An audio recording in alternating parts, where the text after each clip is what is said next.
Ambassador Volshin Yilgar at your service. His Majesty names you our Imperial Envoy, an extension of the throne's authority. You've seen how wild the living lands has become, both in nature and in politics. The source of the blight eludes us still. Just be careful. The Empire doesn't have many friends on these shores. And the Emperor would never forgive me if anything happened to you.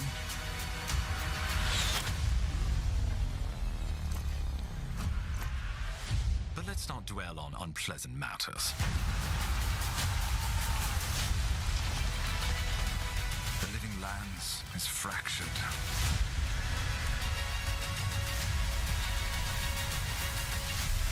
Sometimes I think the island has a mind of its own.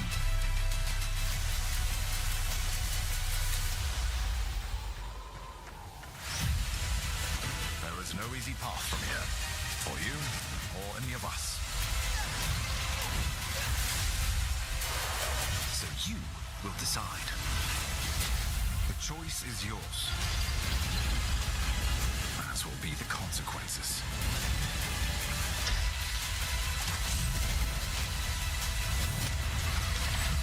History waits for you, Envoy. Go meet it.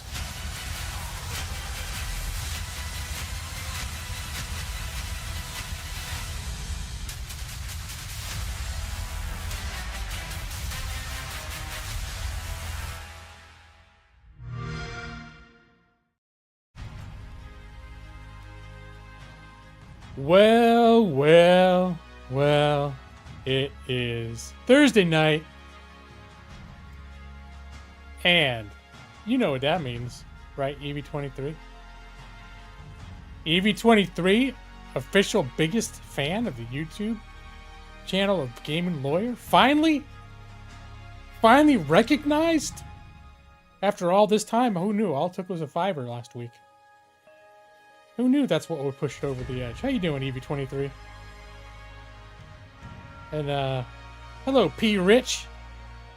How's it going? Is that P Rich kind of like is that kind of like the G Law? You know, the reinventing myself. Hey Maxie, I beat RoboCop, you guys. I didn't give up. I beat it last night. So I felt like I was getting near the end, but I wasn't sure how close I was. At one point, I thought I was on the last mission, but there were like 2 more missions after that earlier this week. So like I thought I was going to finish it this past weekend, but yeah, I finished it last night. So yay me! Put that in my big bucket of games that I've completed. I beat it and I uninstalled it. Actually, that kind of a bitch move if I'm just lying about it, because now I can't even load my save because it's not installed.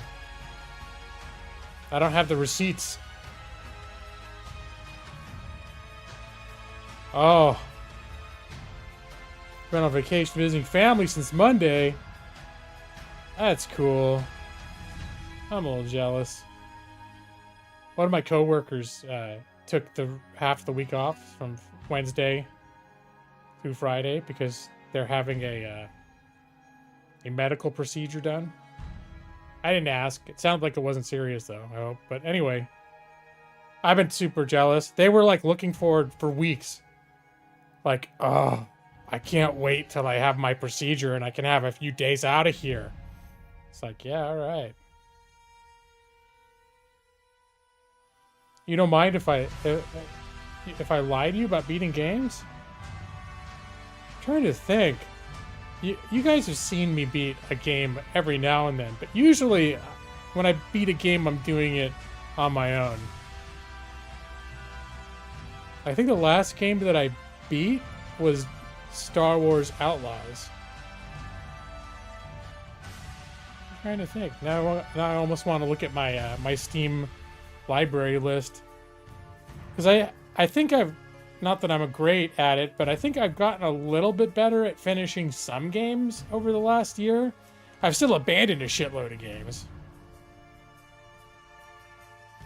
It's pretty sad when someone would rather have surgery than be at work. Well, this is the woman, young woman, who I transferred with to my new team. She was the one that I sort of was her QA, like her lead for the QA on my old team, and they moved us over sort of as a unit. And we've had, as you may have picked up over the past several weeks, months, it's been a bit of a rough transition. Yeah. I had it pretty cushy. We had it pretty cushy. Well, it was still challenging.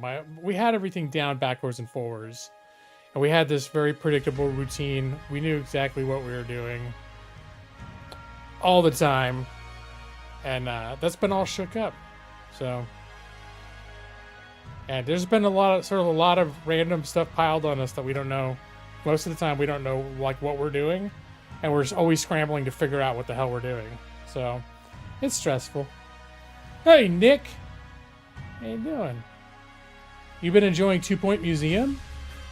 Give it a try. It's only $30. I actually saw a video about that within the last couple of days, and I didn't realize what a solid reception that game was getting.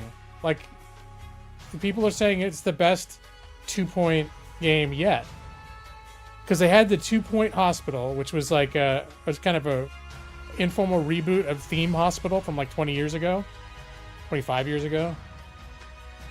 And then they did 2 Point Campus, which, well, I heard, while it wasn't like a bad game, it was sort of like received, like people felt kind of about it. But it does actually, the 2 Point Museum does look good. Like, looks like they're doing a lot of cool stuff in there. You did enjoy Campus more, okay. The funny thing is I was very much looking forward to getting 2 Point Hospital, but by the time I actually got it, I wasn't, like, I haven't been in the mood for it. And it's been like, I don't know how many years since I got it. It's been several years. And I'm just like, I don't want to design a hospital. That sounds like work. Oh, you know what? I almost booted up tonight. I talked myself down for a couple reasons, but I'm real close to maybe playing Crusader Kings 3 again.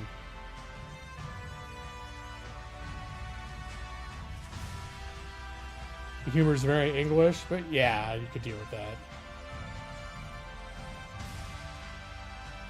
Some of it's funny when graded on a curve.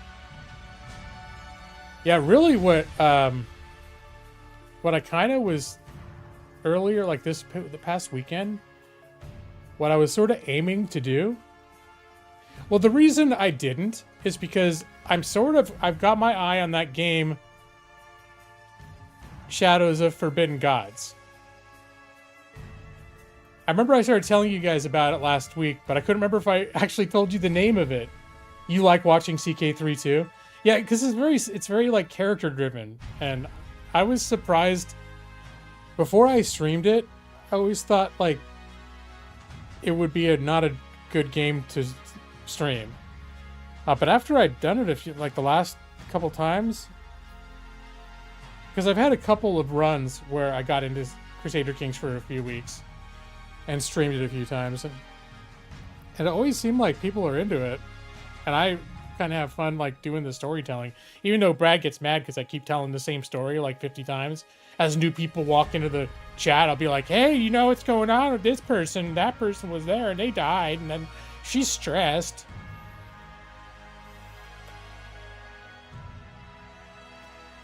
Yeah, no, I actually set up, I don't know if this would be a good game. I actually set up a trailer for it. Like, I was all like, maybe gonna play it, except I wasn't expecting RoboCop. I thought I was like gonna be done with RoboCop like Monday.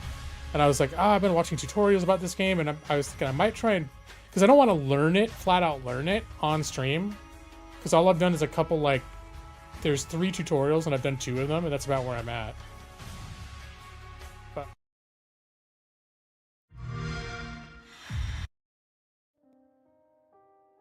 Shadows of Forbidden Gods is a Lovecraftian grand strategy game, in which your forces operate in a complex world, populated by large numbers of NPCs, each operating according to their own strategies and interests.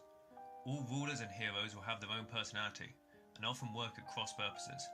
When you first start, you will find a world opposed to itself, with nations warring against each other, and dukes and duchesses trying to usurp kings and queens. You will use these divisions to undermine them, pitting one against the other as you build your strength in the shadows. On the one hand, it's a game of worldwide devastation. The planet itself and the nations living on it will change drastically over the course of the game. The climate can be devastated, causing crop failure, the ruin of entire kingdoms, and eventually the complete extinction of humanity. Alternatively, you can engulf the world in shadow, drowning out the sun and building a dark empire to go to war with the remaining survivors. Allied races can storm the kingdoms of men, with orcs pillaging the once great cities and laying low their fortresses. On the other hand, it's a game of individuals. Empires are ruled by empresses, and evils combated by heroes. By warping the personality of these NPCs, or by changing their interpersonal relationships, a kingdom can be felled without needing an army. The Hierophants can preach their gospels of sin, driving rulers towards more warlike behaviours and causing the world to burn as humanity turns against itself. The courtier can set up scandals between the humans, making them suspicious or resentful, causing heroes to attack each other or lose a hero their critical funding.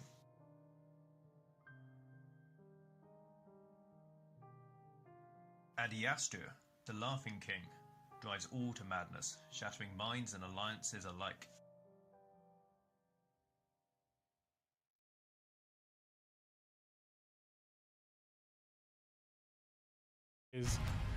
His video. Oh my god, Alali's here for a birthday song. Well, you know what, Brad? Shadows of Forbidden Gods is a Lovecraft.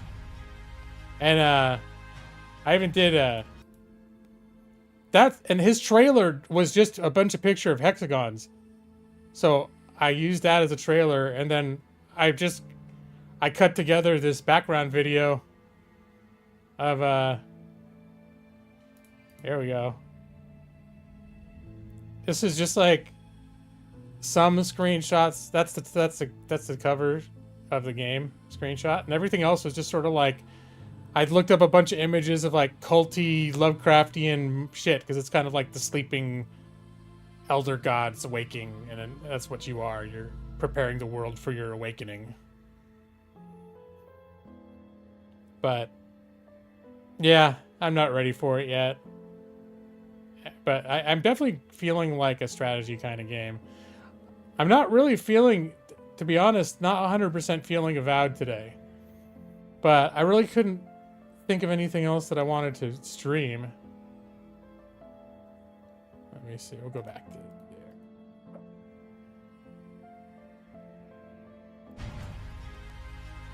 I don't dislike Avowed, but I'm sort of, funny thing is I'm maybe up for a game like Crusader Kings, but I'm holding off because I want to save my strategy nut for the Shadows of Forbidden Gods. Like, I don't want to get all sucked into a Crusader Kings 3 game and then I spend all of my strategy interest points into that, and then I play that and I end up not playing Shadows of Forbidden whatever. But all right, Alali, you're gonna get your birthday song, but you gotta stay till 2 in the morning. How does that sound? Just kidding. I'll do it right now. Hold on. Get rid of that. You don't need to see that shit. All right, you ready, Alali?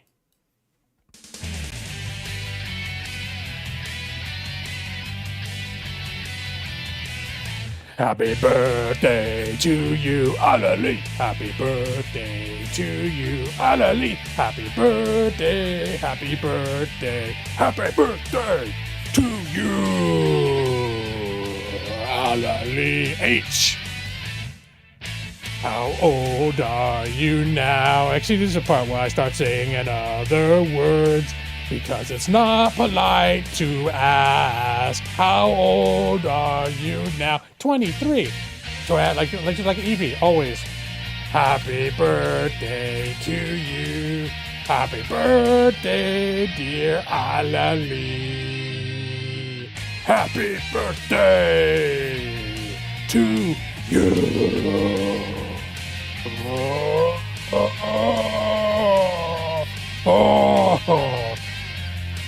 Oh. Happy birthday, Alali H, a.k.a. the satellite. All right.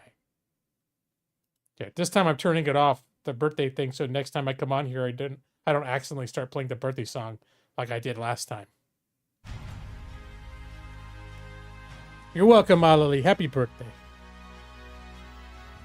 Which day is your birthday? Actually, you know what? The funny thing is my mother-in-law is here. She took Friday off, so she's here tonight, and it's her birthday today. She's spending the weekend here. So we're gonna do. Her and my wife are gonna do stuff all day tomorrow while I'm working. But we're gonna go out to dinner with my brother-in-law and his fiance, and tomorrow. And yeah, it's a birthday weekend here. The birthday theme. All right, so yesterday was your birthday. All right. Of course, I wasn't streaming yesterday, so I couldn't sing it. You can't believe that this is the man who did the most famous version of Torn? Are you saying you were not moved by my birthday song performance for Alali? I put all of my metal energy into it. I thought you'd be like, what's going on here? Is that Lars Ulrich? Ulrich? He the guy in Metallica that does the singing? I get confused who does what in that band.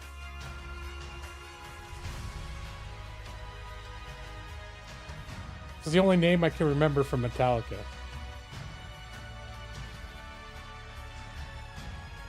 Lars is the drummer. Which one sings? Is it Kirk Hammett? Kirk Hammett? I'm just pulling these off the top of my head. Like, I used to know, I knew Metallica very well 30 years ago. But I haven't been paying much attention since then, so I don't remember. Oh, you don't like Metallica at all? Alright. James Hetfield? What did I say? I don't know what I said. I'm getting old. I don't remember anything anymore. Even what I just said a second ago. Remember when I first started streaming, how sharp and on top of it I was? How the high have fallen. Right?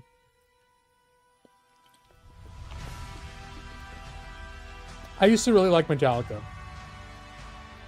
Back in the late 80s and early to mid 90s.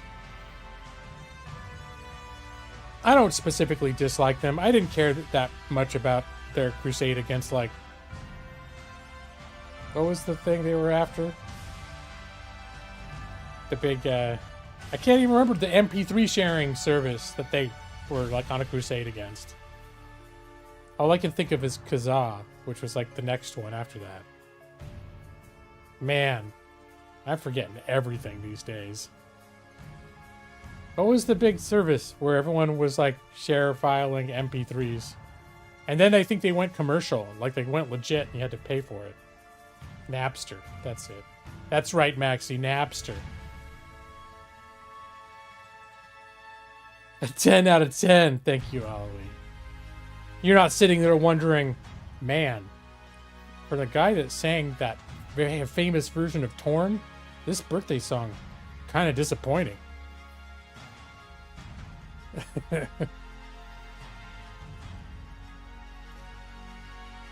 Shit, his voice is shot. That was me doing my metal voice, Brad.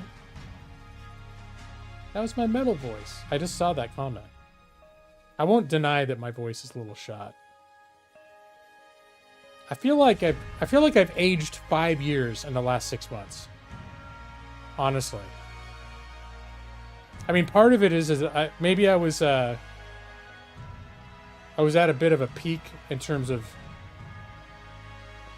you know, like when something gets overvalued or whatever. for a little while, and then it normalizes afterwards because you know, when I was 49 is when I got like super crazy exercising and dieting.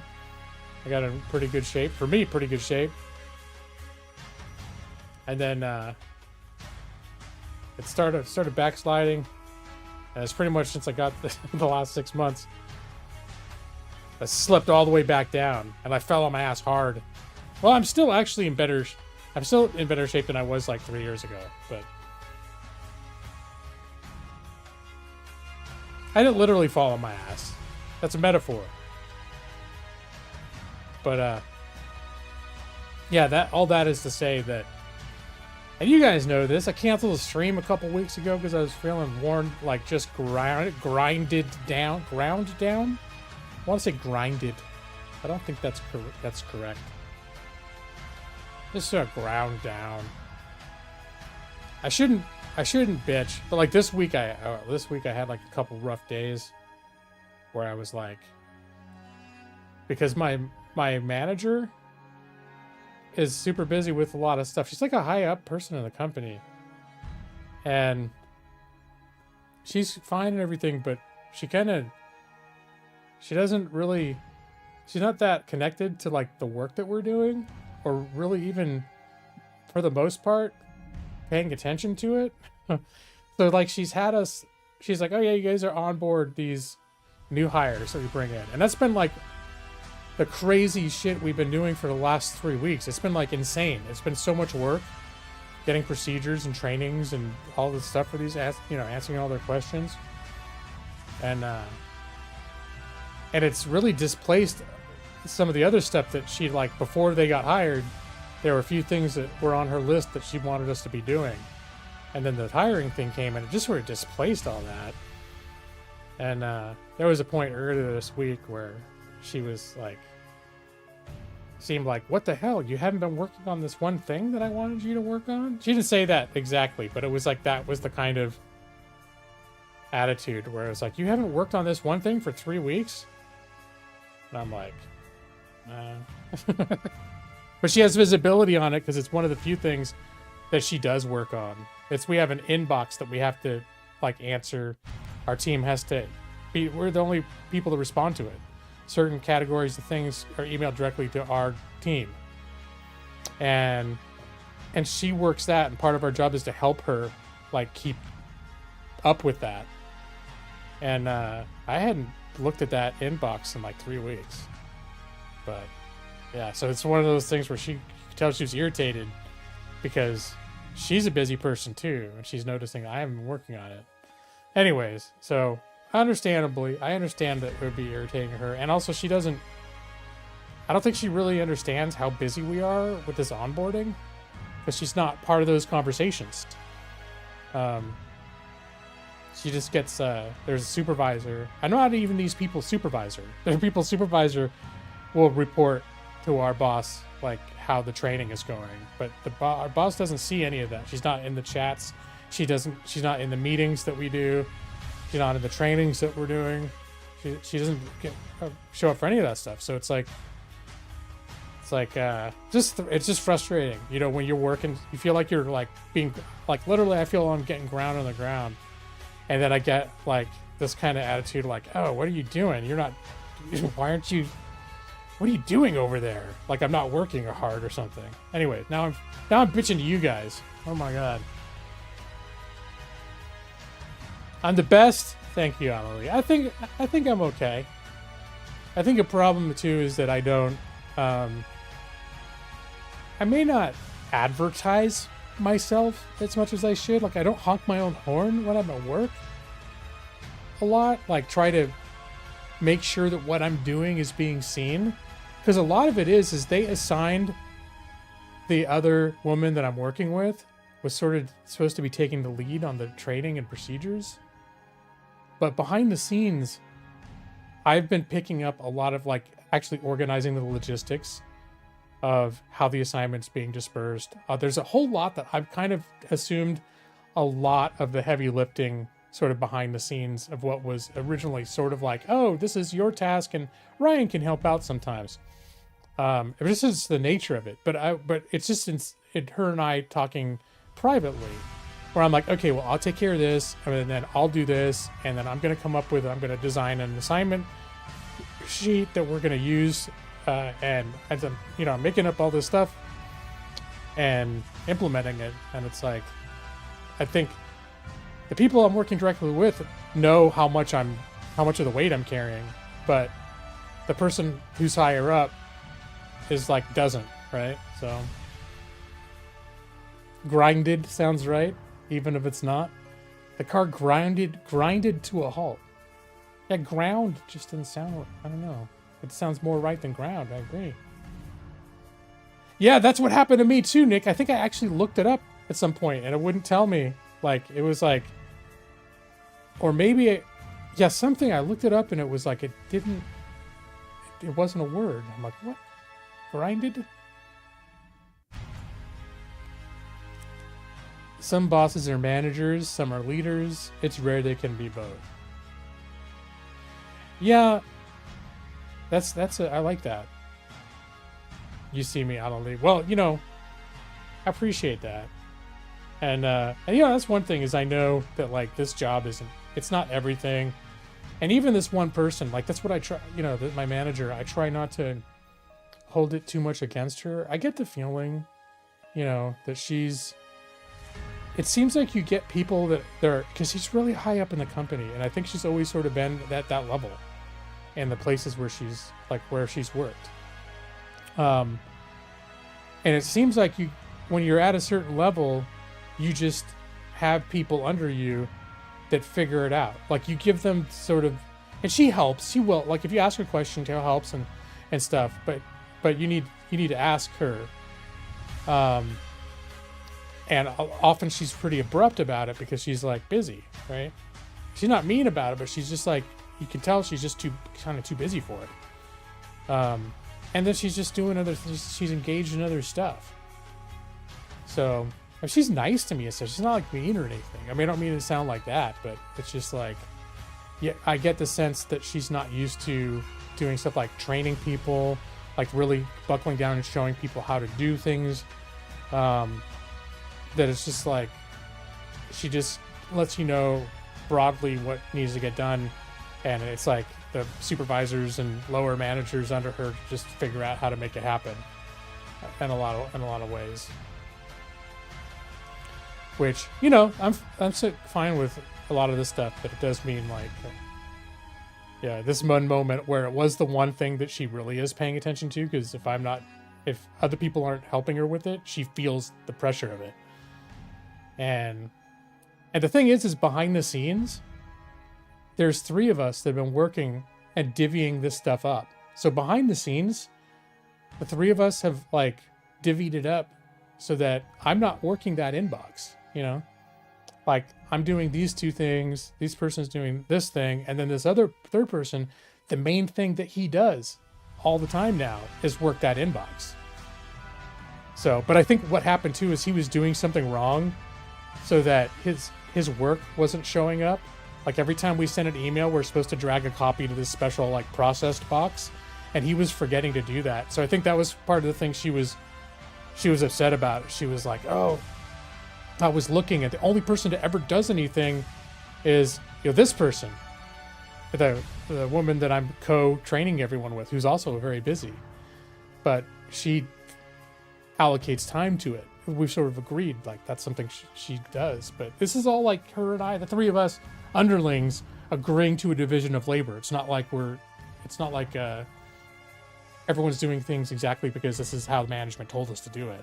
But it just ends up looking bad when the manager gets like all of a sudden flooded in this inbox and she's looking and it looks like only this one person's helping.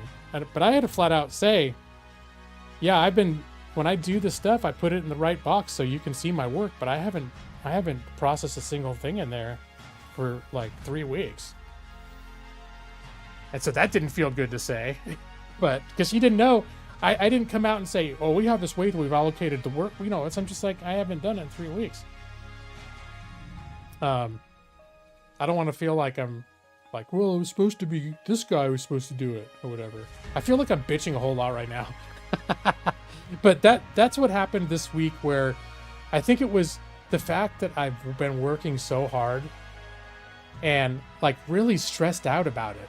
Like I feel like I've really been pushing myself past out of my comfort zone and past my boundaries of like I feel like I'm pushing myself harder than it maybe is even good for me psychologically. I don't know, maybe it is good for me. It probably is after the last 2 years of being a little bit complacent, but to in the middle of that have this sudden feeling of like the person that I work for doesn't thinks I'm a slacker, right? She doesn't know what we're doing. Millie, Queen of Wolfmouth. Hey, Jeff.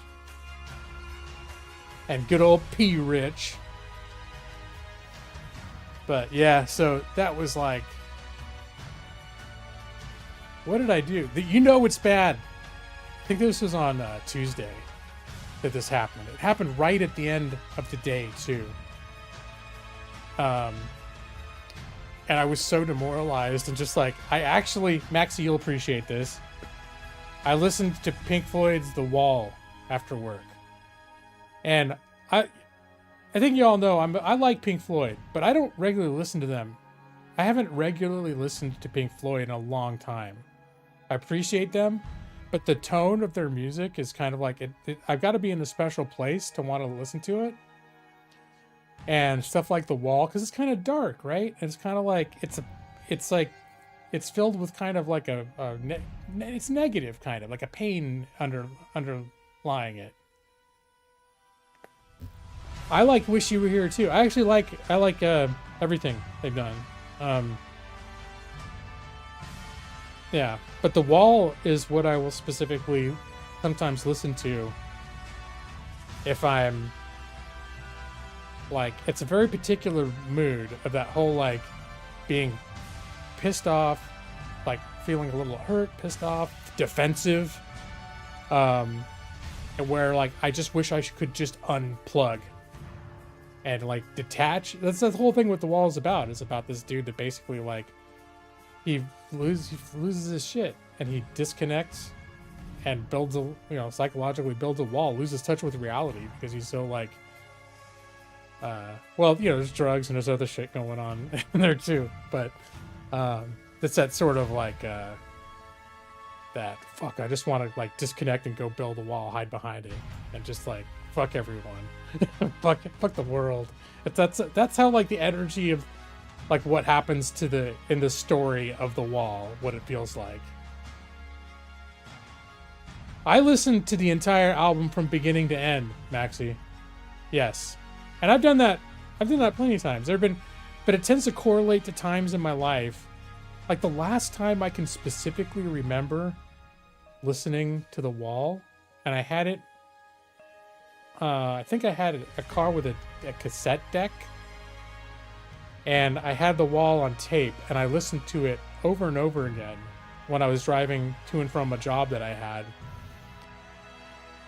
And it was a time when I was having a rough time. It was when I lived in Oregon for the first time. Like, and my move to Oregon the first time was because basically financially I wasn't holding it together. Back in the like, I don't know, around 2000. Like it was after I got out of college. The work I was finding was like, it wasn't working out. I wasn't like getting fired necessarily, but I barely made any money. I could barely afford stuff. And then at one point my car broke down, and then I think I actually was threatened to like be fired because that sucked. It was because it broke down the day before Christmas, and there was a mandatory Christmas party.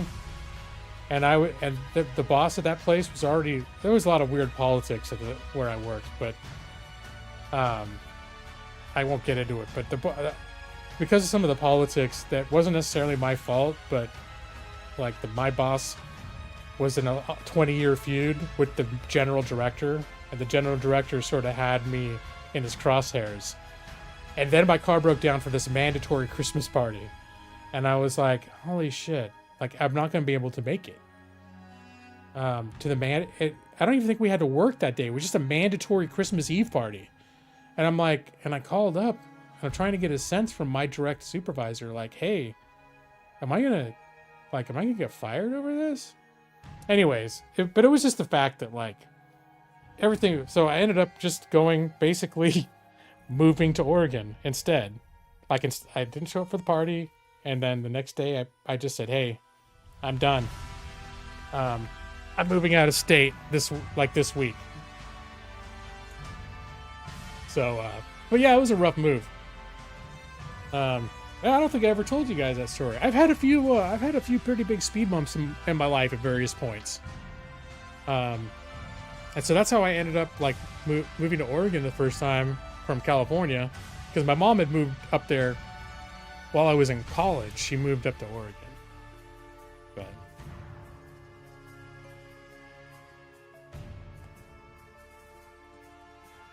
you'd rather listen to The Wall than Tommy? I've never been into The Who. You like The Who a little more than Pink Floyd? I don't dislike The Who, but it just never was one that connected with me. New lore unlocked, absolutely. Yeah, it was a mandatory Christmas party. I remember that was funny because that job, we all kind of had it in for this director. Like, I was like, oh, he's such a, like, he had a temper, and he like this one time, I think he thought I could come in late, but I'd sort of come in like right on time, but he got mad because it was too close, and he like cornered me down in this, like, I was a textbook like supervisor at a college bookstore. He corners me down in the warehouse, and he's like, I saw you came in at 7:59. Like, my start time was 8. I saw you came in at 7:59. I was like, yeah. And he was so mad, like the veins were popping out in his head and stuff. And he started getting like, his voice got husky. Like, I swear, like, I haven't really been in fights that much in my life, but his posture was like, I went into fight or flight mode. Like, I was ready to throw down, and I'm not the kind of person that's like that, but it was the energy he was putting out. And I wasn't like gonna puff my chest and go like, well, fuck you, or whatever like that. But like, my body was ready to like fight because of the energy he was putting out. I was just bracing for it. Like, all my body chemistry. So it's just an example. And I was so, and then he dragged me into the other room, and basically, like, the next day, he took me into his office and then basically told me that he wanted me to be his spy against my supervisor. And then he like extended my probation, because I'd been there 6 months. I was about out of my probationary period. He extended my probationary period for another 6 months. The 6 months was ending right after Christmas, by the way. That was the other thing too. So I'm like right about coming out of my thing, and then this fucking mandatory Christmas party happens. I noticed you were on time today. What do you? Yeah, it was like, I think he'd told me once before, like, you're cutting it pretty close, and I was sort of like, yeah, okay, whatever. I didn't care. I was like, okay, yeah, I'll try better. And I think at that point he's like, look at Bob. Bob is here 20 minutes early every day in the break room reading the newspaper. Like that, I'm supposed to be like Bob. I'm like, oh, all right, that's cool, I guess. So I outwardly just like, he was my boss's boss, so I'm just like, yeah, okay, yeah, I understand. But the fact is, like, I had a commute to deal with. Sometimes there was traffic, and I also like kind of hated the job, so I would kind of like, I would wait until I thought at the last minute that I knew I would still maybe get there on time. Yeah, bent, dude. Yeah, no, this guy, like, I wasn't the only one. Like, literally, there are other people. There's this one dude, this one guy that worked in one of there was a couple of different warehouses. Like, there was a general college bookstore. It had a different warehouse, but we were all kind of like, cross paths all the time. And there's this one guy, and he'd been there for a few years, and he actually was keeping this like private journal, because we had unions, and they're like, keep a journal of every time. And the sad thing was, this guy was like, the journal was every time that this boss made him cry. I'm like, oh my God. And the thing is, that time that he cornered me and was threatening, like, my reaction, I was so just escalated when he left. Like when he walked out, I started crying. And like, I just sort of, I kind of like I was trembling and I went to the back of the warehouse and there was a coworker there with me. I mean, he was really cool. And I just kind of lost my shit. I mean, that was probably that's probably the craziest day I've ever had on a job, like in terms of an emotional roller coaster. Although I will say that was the job I was working at when 9/11 happened. The cool coworker was the guy who I met him in the parking lot after hearing like 9/11 was in progress as I was driving to work to that job. And I get out of my car and I run into this coworker in the parking lot, and he's always talking about this girl Rosie I like, blah, blah, oh yeah, so Rosie this, Rosie that. So I run into the parking lot and we're walking. It's a long walk from the parking lot to where the bookstore is. A college, campus, big. And he's like, Rosie this girl Rosie, yeah, and I called her last night and blah, blah, blah, blah. And I'm like, have you been listening to the news this morning? And he's like, no. And I was like, it seems like the whole like East Coast is on fire. Like we're getting attacked right now. And he looked at me for a second, like skeptical. And he's like, you're bullshit. So anyways, Rosie, blah, blah, blah, blah, blah. So yeah, anyways. But then we got to work, and the mood, once we got into the workplace, was pretty much like, everyone's like, holy shit, we're under attack right now. But yeah, it was an interesting time, that job. That also gives you an idea of exactly when that happened. So yeah, that's when it was a few weeks. It was like a month and a half later is when I ended up moving to Oregon. You were in English class? Yeah, I would, every morning I drove to work listening to Howard Stern. And I turned on Howard Stern and they were talking about this stuff happening. And the thing is, it sounded so unreal at first. I thought like, oh, Howard Stern's just having some, whatever, he's fucking around. But it quickly became evident that like, oh no, he's like dead serious. Like they're not joking. It was just surreal having it, like, that's how I learned about it, was like listening to Howard Stern react as this stuff was happening. I think one of the towers might have come down while I was driving to work. And so I heard Howard Stern reacting to it like in real time.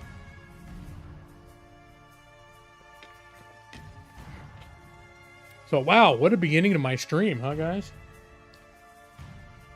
How did I even get talking about that?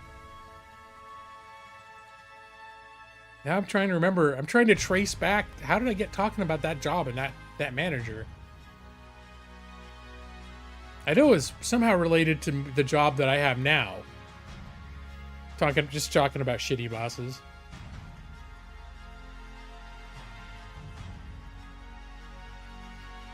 And how my new one isn't shitty. Well, I mean, the thing is, I don't know her well enough. Who knows? Maybe if I knew her, she could be as bad. But she's been nice to me so far. But she is someone who's just like, kind of like, she's sort of a no nonsense kind of person. So, but yeah, anyways,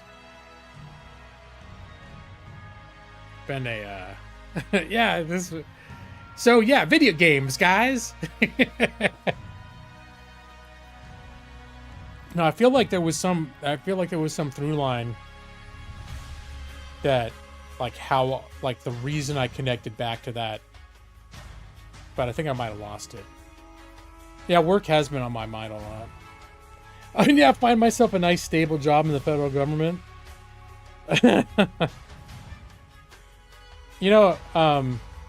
I would, until the last few months, I would have, like, loved to get a job in the federal government.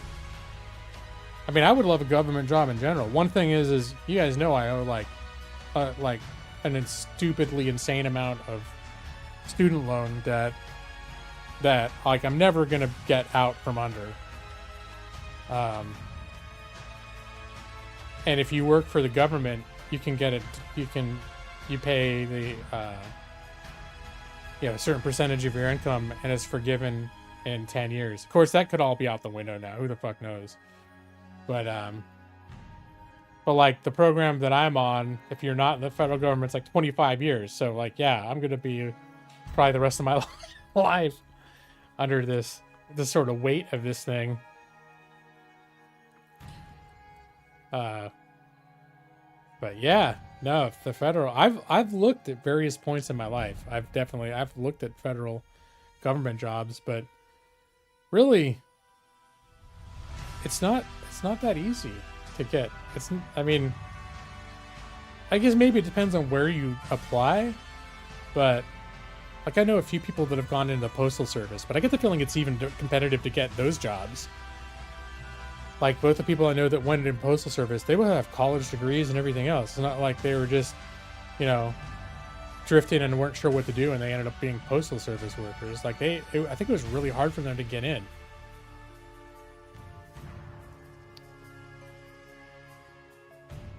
Fortunately, she got out a couple years ago. I don't want to be a politician. No, No. I couldn't do it. There are times when I thought it would be like fascinating or interesting to be like a part of that in the middle of that world, but I don't think I couldn't. No. Wouldn't want to do it. I'd go crazy.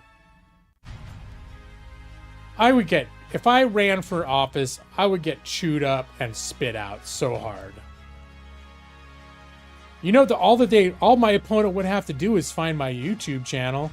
I'm sure they could dig through the 10,000 hours of me just going off like this. And not that I'm like a shock jock or anything by any means. Like, everything is like, I can't believe he said that. But I know they could dig up some stuff that would pretty much, they'd just be like, oh, he said this during this live stream in 2016. Yeah, there you go. Yeah, talking about my TJ days, my Tijuana days and all this stuff. There's some sound bites they could pick up. My ex-girlfriends and the weird shit. The guy petting my dog. Yeah. No, there's enough. There's enough online to be discovered that it's not like if I go to work at the places I'm working now, anyone's gonna like dig that up or give a shit about it. But if I were in politics where everything's like oppo research and digging up shit about everyone, I'm sure they'd dig up all sorts of stuff that could be chopped up into nice sound clips that would be like make it extremely uncomfortable for me to be under the scrutiny of the public eye. So I don't need that shit.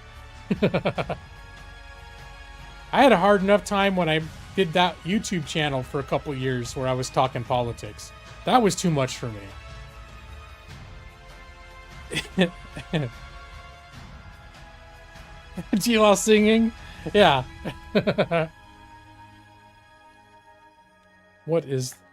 We really want this person representing the great state of Oregon in the Senate? Hobo vampire.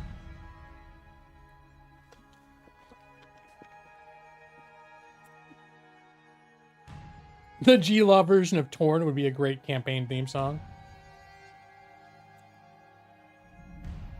Actually, somebody could probably point at that and say, technically that was like copyright infringement. Like he used that video and that clip. He didn't ask for the rights. He published it like it was his own. They could probably look at all my videos and be like, hey, this guy is like a copyright pirate. He's been breaking the law once a week for the last 10 years. You can sing happy birthday to all the voters. I just be this thing and be like, all right, what's today? March 20th? And there would just be like, there would be like 1,500 people on hold. Oh shit. Okay. Next. What's your name? I definitely could not try to do the metal version and do my Kirk Hammett voice. Wait, what was his name? Hold on. I think you said the right one earlier, but I have to scroll back up to see it. James Hetfield.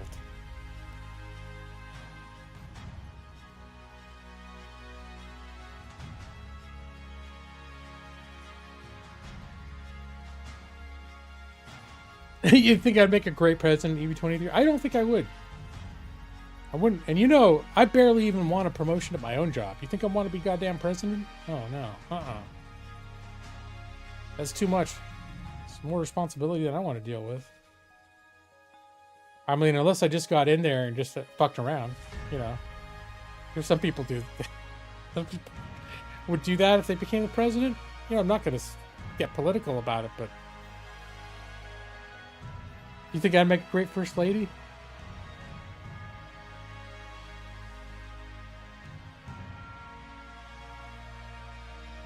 I get really worn out really fast.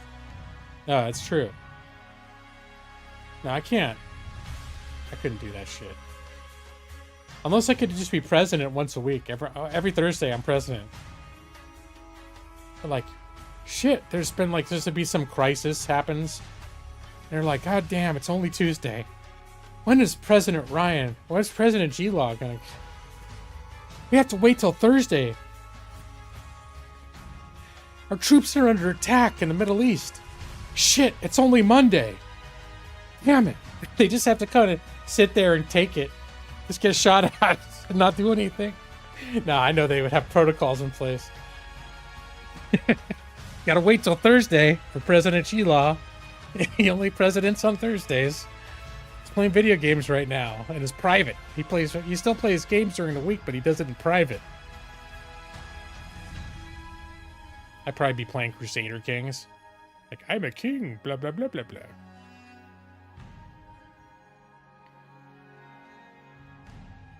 That'd be a first lady and my wife would probably be a better president than me.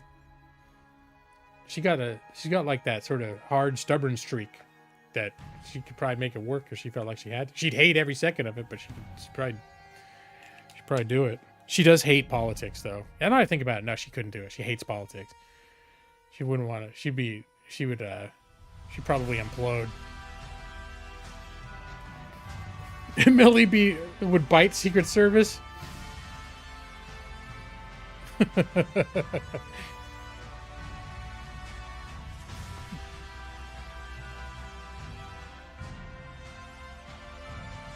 Yeah, these days I probably trip up the stairs boarding Air Force One. I know I would at least once. If I was president, that would happen at least once. There's a McDonald's in the Pentagon? That doesn't surprise me at all.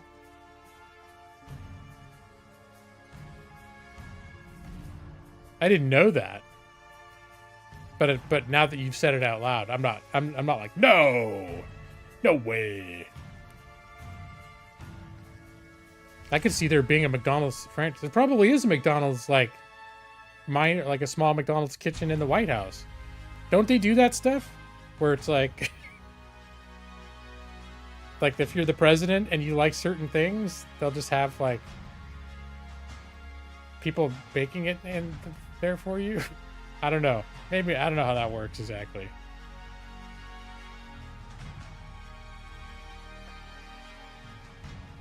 But I know our current president likes him some McDonald's. I had Taco Bell today. That's if I was president, we'd have a Taco Bell. Chef Ronald McDonald. I wouldn't eat a Hooters in there.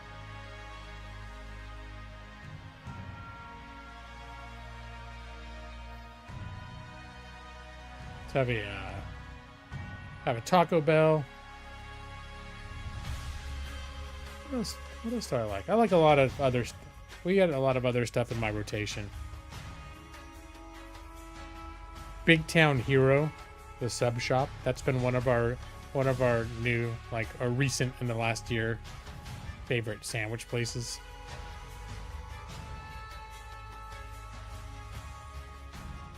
And there's a local hole in the wall Mexican place where I get my breakfast burritos on D&D days.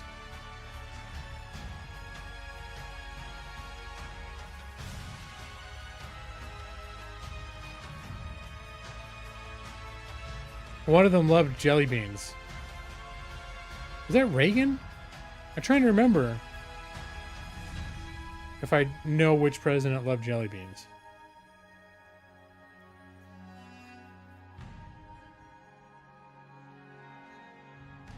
He liked M&Ms, okay. The Carter? I want to say it was someone who was president while I was aware of presidents. I know he's a peanut farmer. It doesn't mean he wouldn't be obsessed with jelly beans. Of course, it could have been some president from before my time.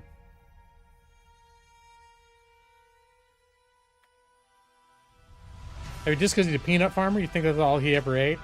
Like, oh, here comes President Carter again. This peanut butter sandwich. He doesn't even put jelly on it because he's a peanut farmer, not a jelly farmer. Just peanuts. It's full of nose candy. Yeah. It's one of those nights I'm dragging my feet about playing a game. Maybe can I have a last minute switch to something else? I don't think I want to play anything else. I thought about Age of Wonders 4 a couple times. Because I played one round of Age of Wonders 4. I'm looking at my installed games right now. You're lucky that I'm not playing Lord of the Rings Online right now, because the kind of week that I had, really, there was if the stars had aligned properly, a very, very good chance I could have been playing Lord of the Rings Online right now, which I don't think anyone really likes to watch me play except for me. Where to get the bread? It's peanut bread. It's special. It's for the gluten intolerant. It's a new thing that he invented on his farm. So it's peanuts on peanut bread. Thank Sweet Lord for Freedom, Lord of the Rings Online. Well, you know, it could happen in the near future, because the big thing about Lord of the Rings Online is they just launched their 64-bit servers for their general servers. When I was playing it before, I subbed up for a month so I could try that legendary server, and it was the first time that they offered a 64-bit server, and it ran so much better. But you had to be subbed to access it, and it had to be a legendary, which is sort of like WoW Classic, like it wasn't the main game.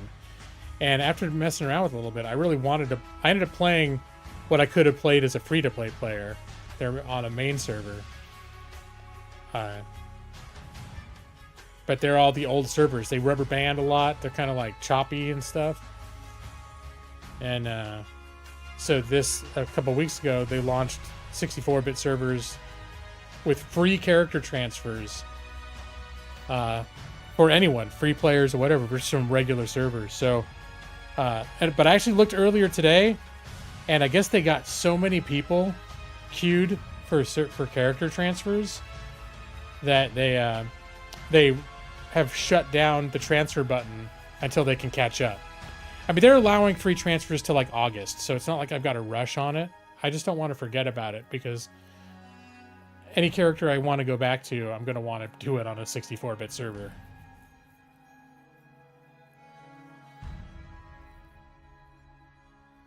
I never have to stream that.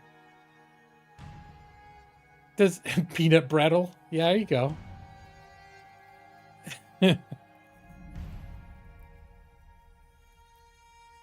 Does anyone not hate when I stream Lord of the Rings? That was one of the few occasions where even EV23, who never really talks shit about what I'm playing, was like, yeah, that's a little bit much, that Lord of the Rings Online. I'm like, damn.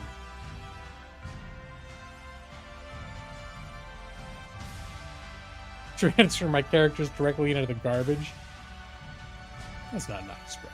I like Lord of the Rings. You know I like Lord of the Rings Online. Well, would you prefer that or Final Fantasy XIV? The new Assassin's Creed is set in Japan.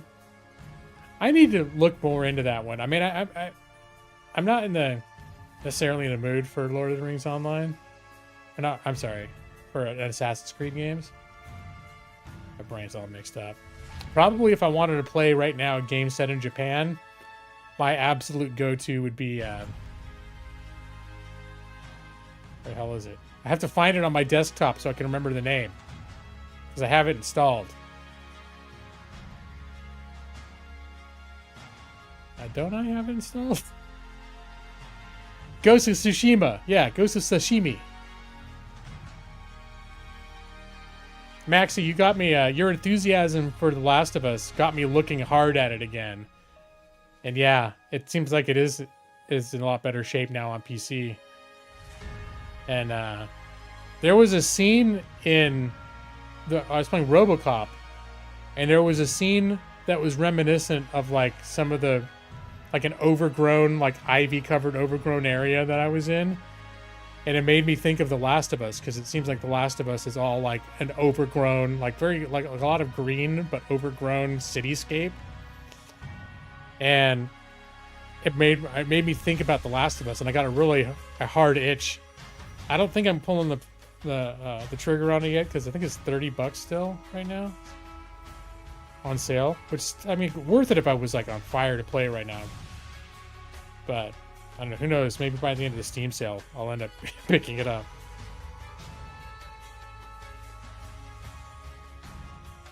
It's coming out April 3rd. I heard less enthusiastic reception for The Last of Us 2, but honestly, sometimes at this point, I'm not trusting the way people react to major franchises anymore.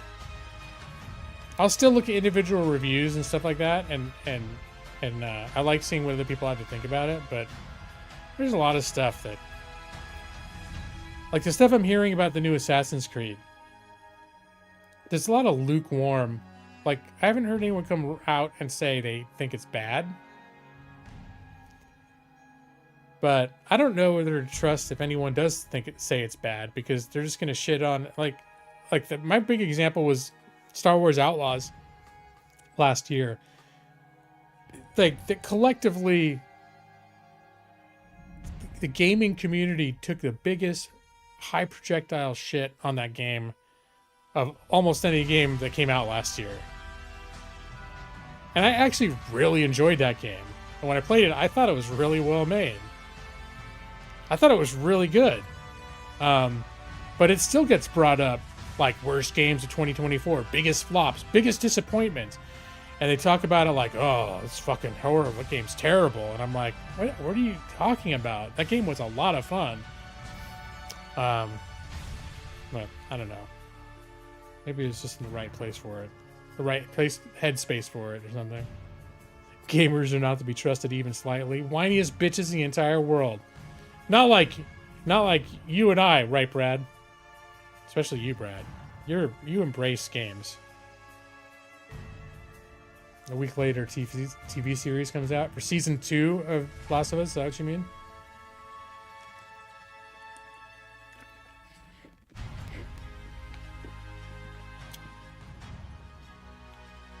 It gets boring after a while. You love Final Fantasy 14, okay. So you still, Brad, you would still prefer Final Fantasy 14 to Lord of the Rings Online?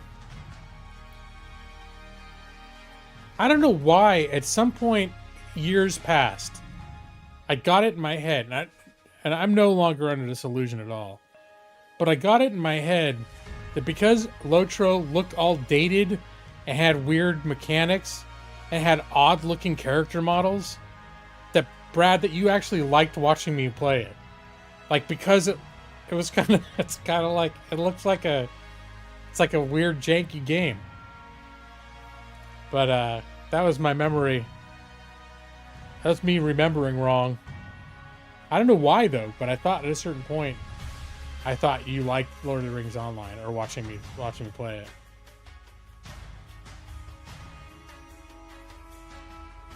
I'll hear you play or complain about games that I play. But you don't really complain about games in general, just the ones that I choose to play, because I have a nose for irritating games.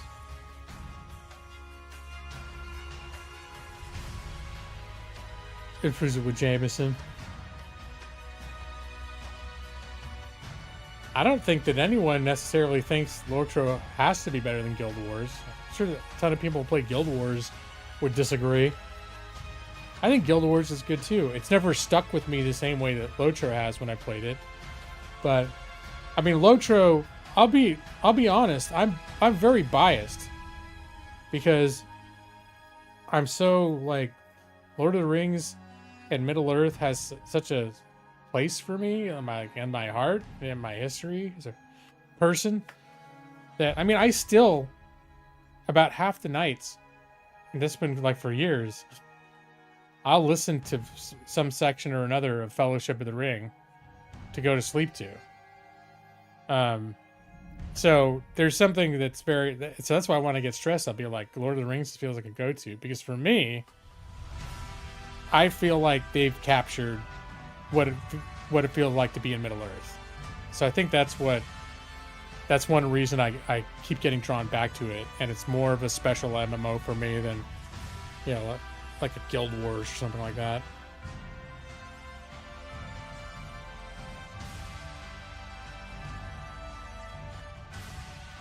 You don't have much of an opinion on it, you just don't like watching it. Okay. And that's the thing too that I feel like I miscalculate. I'm like, sometimes I have an idea of like a game that I think is good for streaming versus bad for streaming. And it seems like an MMO that's not, I mean, it does have some story, but there's a lot of just running around grinding and killing stuff. And like, I often feel like running around in a big world, not really paying attention to a story better suits my streaming style. But I guess there is a lot of, now that I think about it, there's a lot of story. I was doing a lot of reading. I keep forgetting. Man, my selective memory.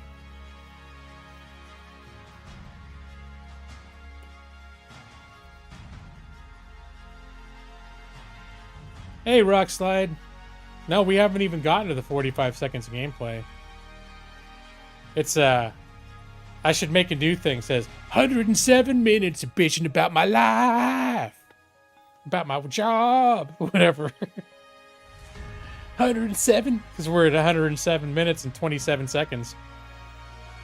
According to OBS.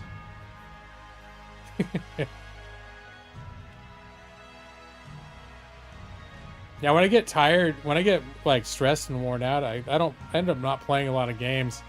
This week, I did, like I said, I did finish RoboCop. What did you think of RoboCop, Brad? I really liked RoboCop. I thought that was fun. I almost considered playing the new Indiana Jones game tonight. That was one of the things that popped in my maybe head. Because it's on Game Pass. I actually have it installed. I've never even launched it. But I keep thinking, like, I gotta wait till I'm really in the mood for it. Yeah, I don't think RoboCop is necessarily like, oh my god, that was great for someone to watch.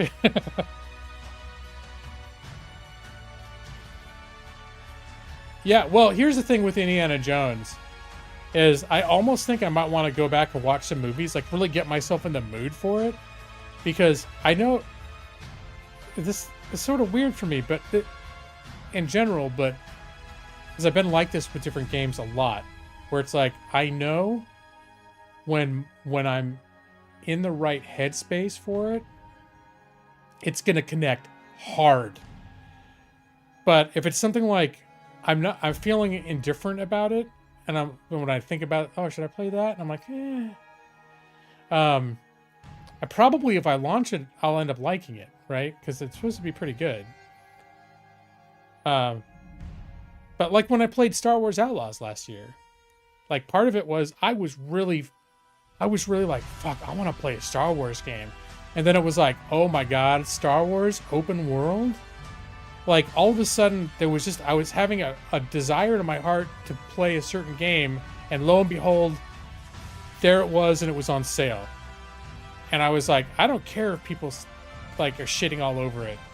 I'm looking at what this game is made of, and it looks like exactly what I want. And I loved playing that game so hard. But I know a lot of people didn't. But yeah, I need to go back and start with Indiana Jones: The Fate of Atlantis. No, definitely not. I mean, I appreciate the you can pick those games up real cheap, but the old style adventure, yeah.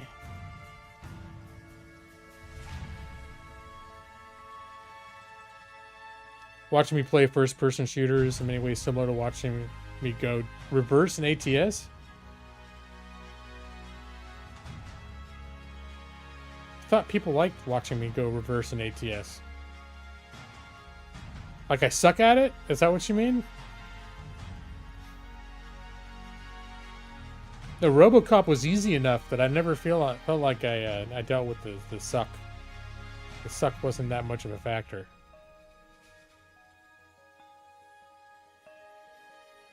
Fate of Atlantis is good by standards of the genre. Doesn't mostly make sense. You don't have the random deaths of the early Sierra games. I almost considered playing Star Trucker today too. Like a lot of games popped in my head between the hours of 7 p.m. and 7:35 p.m. After that, it becomes too late for me to pick a new game. There's a certain point where I'm like, no, I'm not gonna play a different game. But even right now, there's part of me that's like, well, shit, maybe I'll just go to my general game screen and play Indiana Jones. Only problem is, it says I'm playing Avowed. All right, so you're happy with Avowed. The reason I just decided to like Avowed was kind of the default because like I'm not on fire to play it. There are other games I kind of want to play more, but I'm just not ready to stream them yet. That Shadows of Forbidden Gods for some reason has been really in the back of my head. I've been borderline like obsessed with it, but I've been like poking at it, watching tutorial videos and all this other shit. No, Star Truckers. Star Truckers.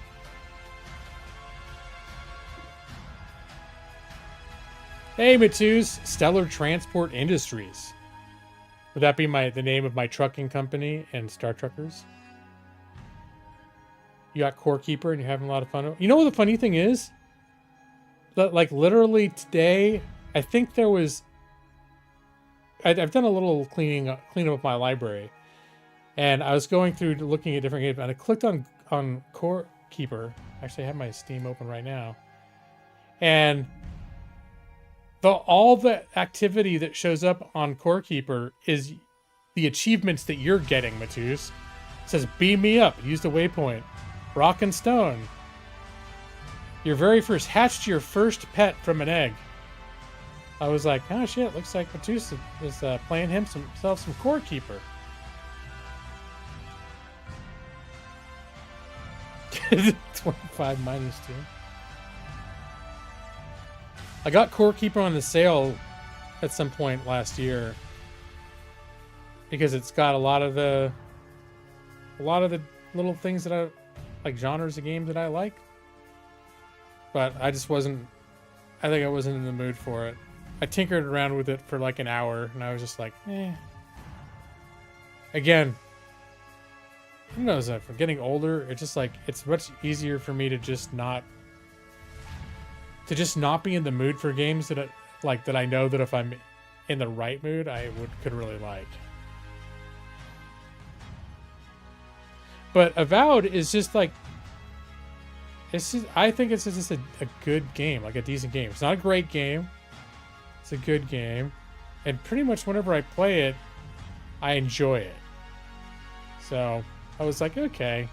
And it's fucking huge too. I need to, and I'm subscribed to Game Pass. Mainly I subscribe to Game Pass just to get access to this.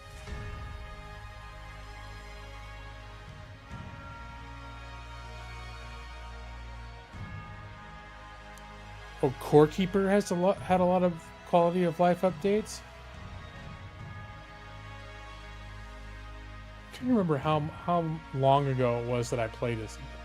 I can't remember now. I have anything? There it is. Last played September 1st.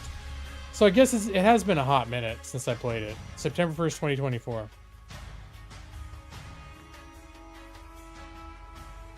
So, right now it says there's an update queued for it. Now I'm looking at my library of installed games. Yeah, I also considered playing Valheim, which is a game that I think most of my regulars. Well, no, some of you don't mind Valheim. Oh, Brad hates it. We need to get Ethan in here. Because one of the games that's on sale that I'm very tempted to buy is called Cold Waters. And when I was playing U-Boat a few weeks ago, he was saying that he loves U-Boat because, you know, he used to work on a submarine.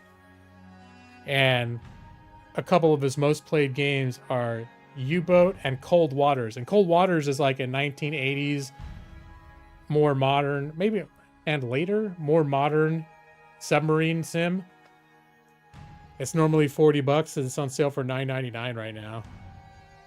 I just don't know if I'd be in the mood to play it in the near future. But you know that I was enjoying that U-Boat, except for, God help me, that the radio music was really getting under my skin. I know you guys were bitching about it already, but I think I played a bunch more hours off stream. That music was really getting to me. Are you the notable exception? You want to listen to the U-Boat soundtrack? Well, it's only 7 minutes long. It's a long 7 minutes. So, Nick, you say you'd rather see different games of a similar genre. So you mean, like, for example, Conan Exiles? Like if you were gonna... Because I know that's an actual game in that genre, more or less, that you've played a ton of. I know you actually like. It's a long way to Tipperary. It's a long way to go. What was the movie that I saw that had where they were in Tipperary or around Tipperary? Hold on. Horror movie in Ireland.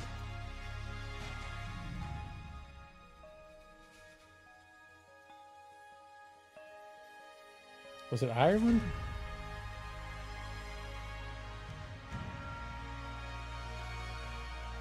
Maybe it's Scotland. I can't remember. There's a movie I saw very recently.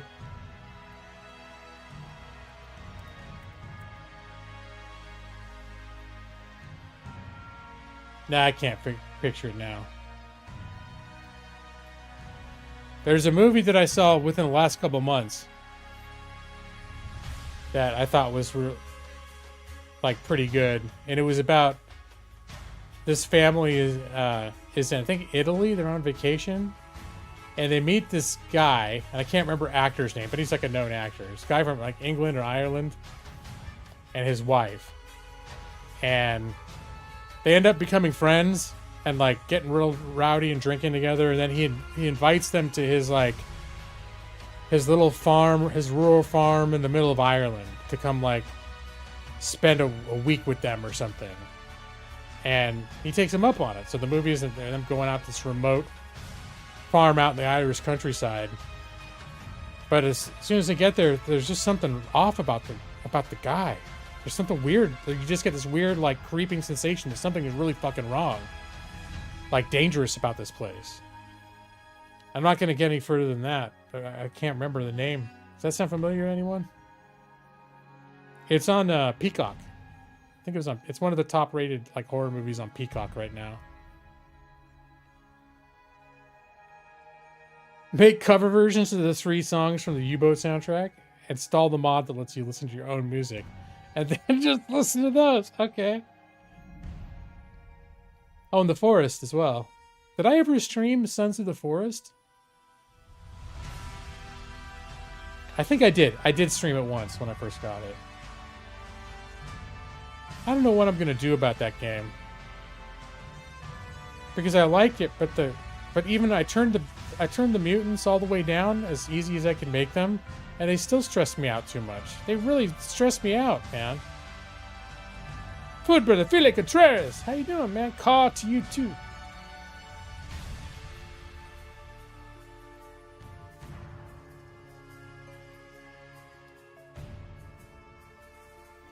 Horror movie on Peacock set in Irish farm.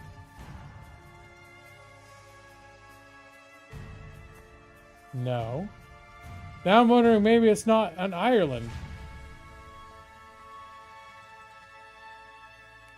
England. Maybe it's just England. Maybe it was one of those, like Wales or someplace like that. I'm just being like a... I don't know if racist is the right word. Was it Speak No Evil? Yeah, it was Speak No Evil. Or most hard... Oh, I guess it's just Britain. I thought it was... Yeah, it's called Speak No Evil. I wonder if I can show a trailer without getting my stream shut down. Trailers are usually safe, right?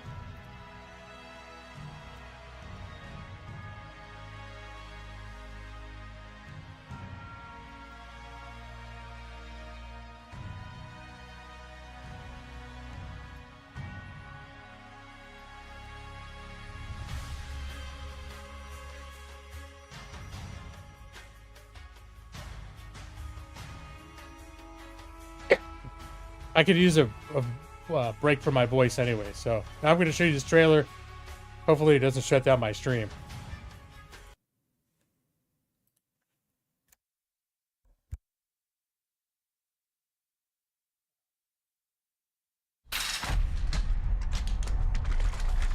Please, I need to get out of here now. Please, what are you doing? Okay in there?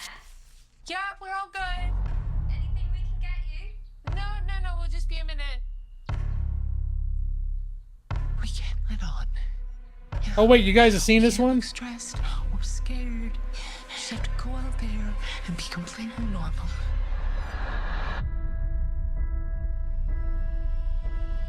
This is my husband, Ben. I'm Patrick Feld. This is my wife, Kira. You have to come and visit us. The West Country, really, it's beautiful. Yeah, that'd be great. It's so quiet around here. Don't even have any neighbors? Agnes, love, you have to eat your vegetables. No, we don't chew with our mouths open. Please, could you stop telling my daughter what to do? You don't criticize other people's children. You should say sorry. It's okay. I'm sorry, Louise. Louise, is there anything you'd like to say? Cold water therapy. Proven to boost the immune system. And we didn't bring our swimsuits. Oh, that's all right. You can keep your knickers on. You shouldn't be shy, Louise. You've got a great body. Oh, thank you.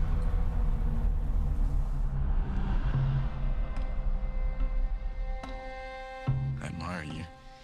Louise is a great woman. I've always wanted a family like yours. Mom, something's not right with him. What is wrong with you? I want to back up the car, and I want to leave now. Oh, no. That is really bad luck. I know we can both be...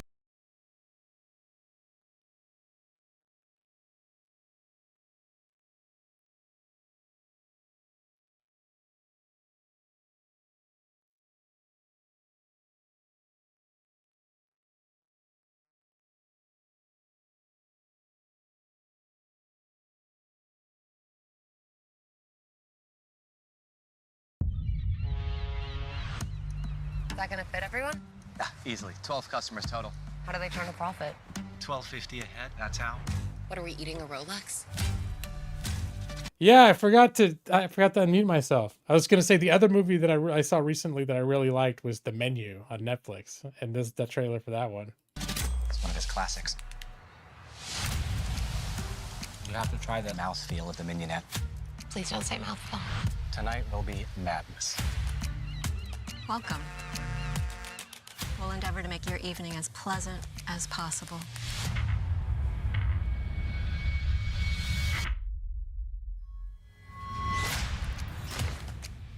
Welcome to Hawthorne. Here we are family. We harvest, we ferment, we gel. They gel. We gel. He's not just a chef, he's a storyteller. The game is trying to guess what the overarching theme of the entire meal is going to be. You won't know till the end. Who are you? I am Margot. Why do you care? I have to know if you're with us or with them. This menu, The pictures, they're of us. this guest list, How do they get these? It's not good. this entire evening. Jesus Christ. This is just theater. It's stagecraft. We're leaving now. Has been painstakingly planned. This is real, isn't it? What the hell is going on? We now offer you a 45-second head start. Okay, 45 seconds starts now. This is what you're paying for. Get out of my way. It's all part of the menu. It's okay. No, we're gonna die tonight. Yes, we are. Yeah.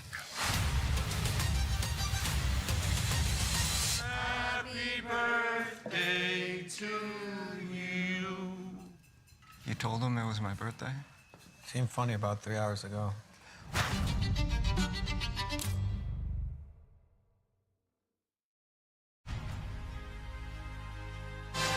Oh, so yeah. that's enough. That's enough trailers for right now. I think the chef or the menu is that might be my favorite movie that I've watched, like horror movie that I've watched recently. But I've seen a few good movies. I've seen a few good movies in the last few weeks. We hunting the most dangerous game? What? Maxie, you saw? I don't know the name of the actress. Was she the same one from that chess movie? Or that chess series? The Queen's Gambit? Yeah, Ray Fiennes. I go through long periods where I barely watch any movies, Nick. And I think one of the things that happened is we got Peacock. And so I explored and found a bunch of stuff on Peacock. And the thing I like about Peacock is they have like the IMDb scores right there, which for some reason like really helps me. Like if it's critics like it but the audiences don't, I'm thinking I'm probably gonna be bored, right? There's sort of like these hints of how, like, what kind of movie to expect. It's like a high art piece that nobody enjoyed watching, or if it's a critically panned but 90% of the audience loves it, you're like, this is gonna be probably some dumb fun right now. But then they got the movies where the critics like have 98% and the audience have 98%. Like positive rating, and you're like, okay, somebody caught lightning in a bottle with this movie. So there's like a bunch of movies sort of rise to the top on that criteria that are sort of easy to hunt down, and if they look good, I've just been like, okay, I'm gonna watch it. Deadpool Wolverine I saw, yeah, a few months ago. I of course liked that. I like Deadpool. That new Aliens movie from last year, I really enjoyed that too.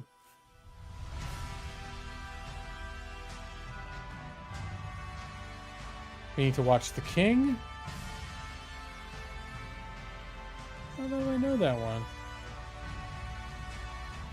We finally watched Dune with Timothée Chalamet a few months ago. I ended up liking that. Yeah, not surprising. We watched it in like back to back because the first one came out and I tried watching it a couple times and I just bounced off of it, and then the second one came out and I just put it off, and then finally we had like a long weekend. It might have been when I had my 2 weeks off, and I was like, you know what, I think it's time to finally watch Dune. And once I pushed into it, got 15-20 minutes in, I was sort of hooked, and yeah, I was along for the ride.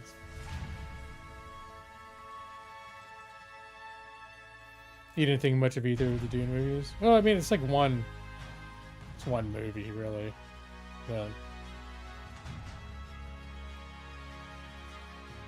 But I liked it. It didn't, like, I didn't come out of it going, oh god, oh my god. Like, I wasn't super, like, fuck yeah about it, but I was like, yeah, I enjoyed it. there were some things I really liked about it. There's some things that, out of the love story was a little like meh. But, whatever. It's fine. You were right about the redhead who was in the menu. Was that the girl from Queen's Gambit? I don't know. Well, in my head, I was like, that looks like that Queen's Gambit girl. Lady. You couldn't get into Dune even remotely. Dune is one of those, like, I have the book, and I tried a bunch of times to read it, and there were things that I was liking about it, but it just, like, I just couldn't hang, like, I couldn't stick with it. I got a couple hundred pages into it. That's, like, my furthest, where I was making some headway. And kept thinking, oh, well, now that the movie's out, I'll just watch the movie and maybe give up trying to read the books.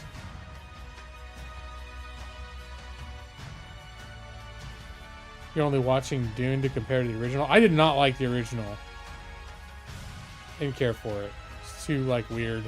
I don't know if I tried watching it again later. I think when I tried watching it, like, I was in maybe my late teens, early 20s.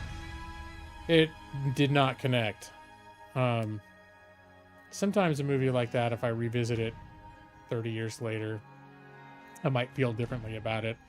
But I felt, anytime I've seen it available, I'm just like, I do not feel drawn to watch it again. I do not even recall there being a sci-fi series. Anya Taylor.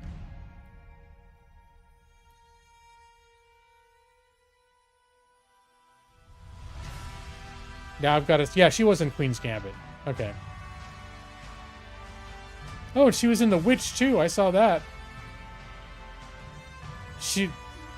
I guess she's young. Because in The Witch, she was... I didn't realize she was in The Witch. In The Witch, she was like a little... Seemed like she's a little girl. Oh, she's 28 right now. Yeah, that makes sense. The Witch was 2015. So she would have been like 15 years old or whatever. It's Magic and New Mutants. Never saw them in New Mutants. Let me see. Look at the stuff that where they say she's known for.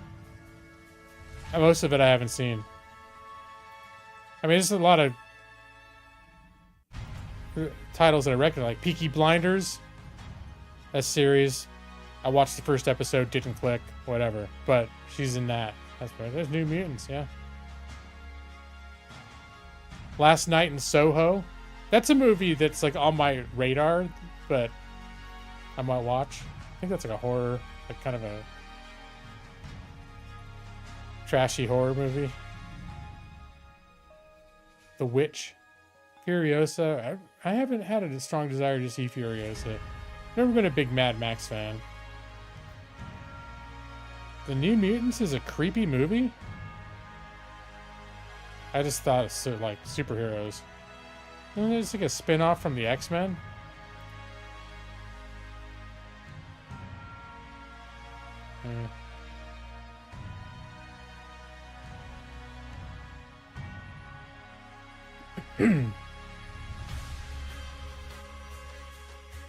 Well, based on the Rotten Tomatoes and Metacritic scores, it did not fare particularly well in the public eye. Well, it's got a 36% critical rating and a 55% popcorn meter, which is basically like just general audiences. 55% isn't the worst in the world. I mean, that means, more people liked it than not. But it's definitely a lukewarm reception. It's supposed to be a horror movie for reals? I didn't realize that.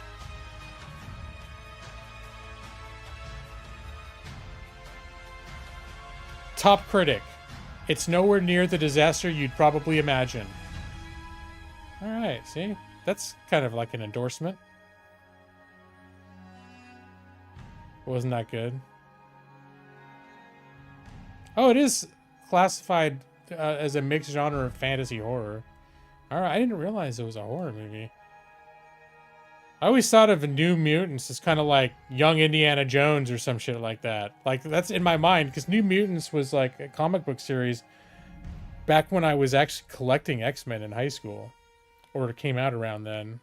And I just remember thinking like, no, not interested.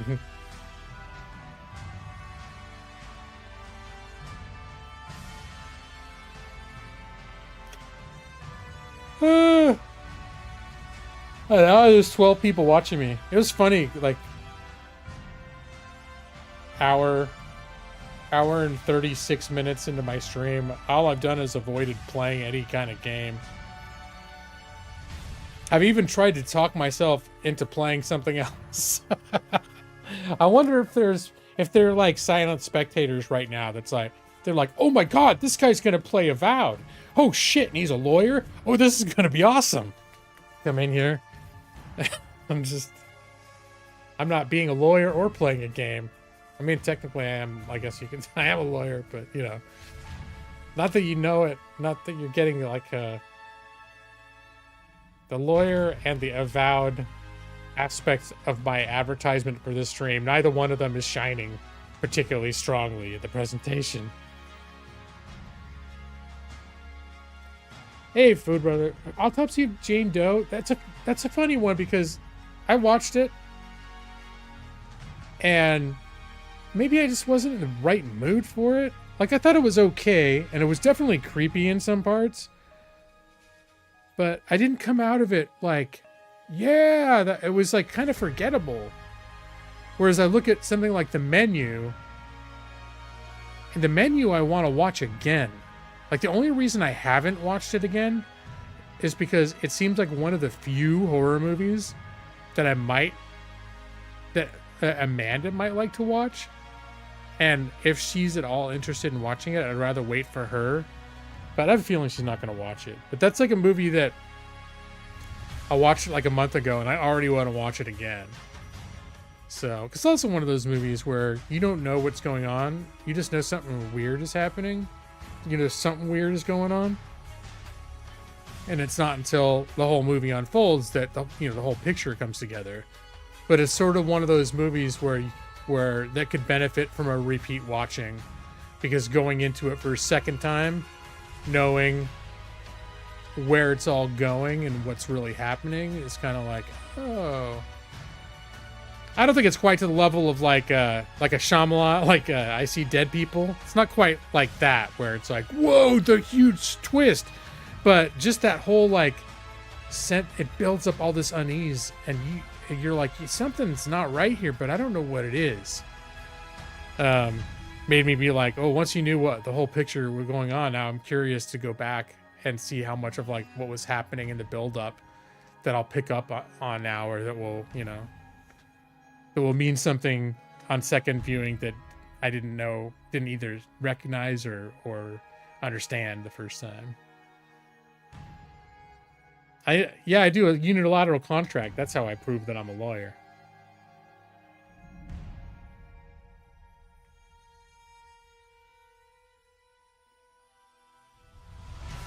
It's the thing to do. You're not much a critic. You like to keep an open mind, watching movies you think I'll enjoy.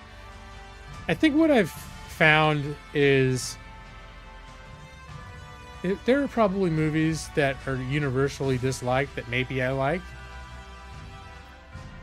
I'm sure it happens, but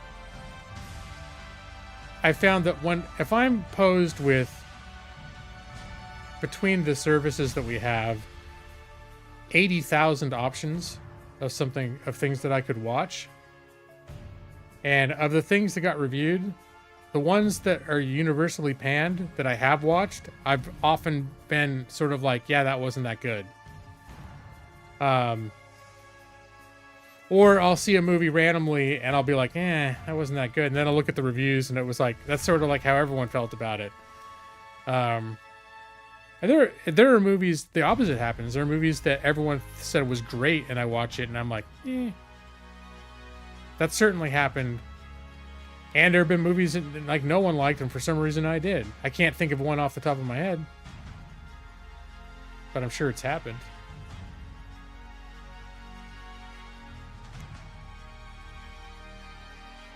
Stupid slasher versions of beloved child fiction characters or gross bastardization of the IP. You're talking about like that Winnie the Pooh, or there's a new Mickey Mouse. Isn't there a Mickey one that they're making? It's just like a cash grab type of thing.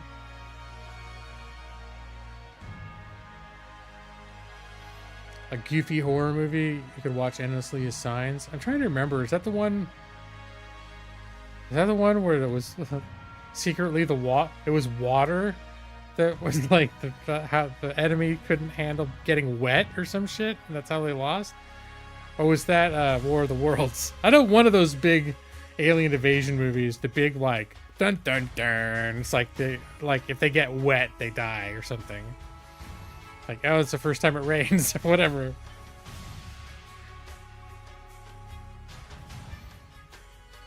Signs is maybe I should revisit Signs. That was one of those that I had high expectations for. And then I watched it and it did not live up to my expectations. But that could all be just based on my mood. Like, for me, once in a while, I'll be watching a movie and it's like I can see the filmmaker being like, I'm going to make this scene to make them feel this way. And then that will be like you can very clearly see the hand of the filmmaker trying to like tell you this story. And I can't even remember Signs that well, but I think I remember that having that sense of it, of like clearly tell how I'm supposed to feel in this scene, but I don't feel it.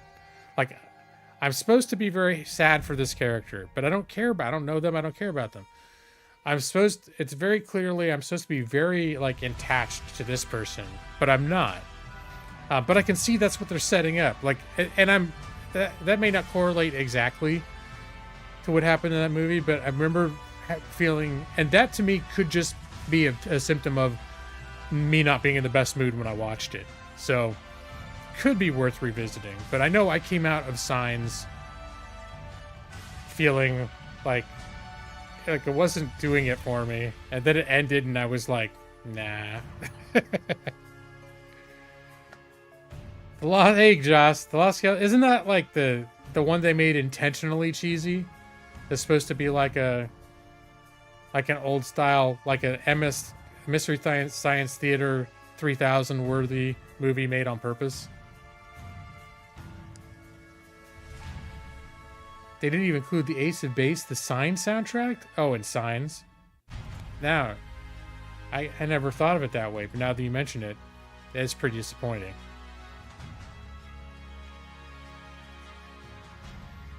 Let's see. We saw Wild Robots recently on, I think that was on Peacock. That one was like got a ton of good reviews. I won't lie. Amanda and I were both like sappy, crying through a lot of the movie. It's like one of those real endearing. It's pretty good. There's a brand new movie on Netflix that's supposed to be awful. The Electric State. It's like huge budget, A-list stars, looks like it would be a great movie. And it was like immediately the top movie on Netflix. One of the most expensive movies ever made. All I've heard about it is how not good it is. We were close to watching that last weekend.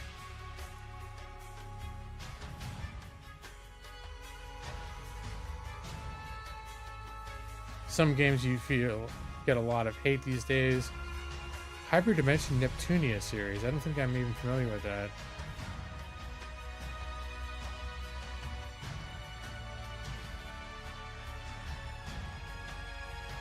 Josie and the Pussycats. I should have watched that. I think I remember you bringing that up, and you probably brought up Josie and the Pussycats. And did you and Lance do a review of that too?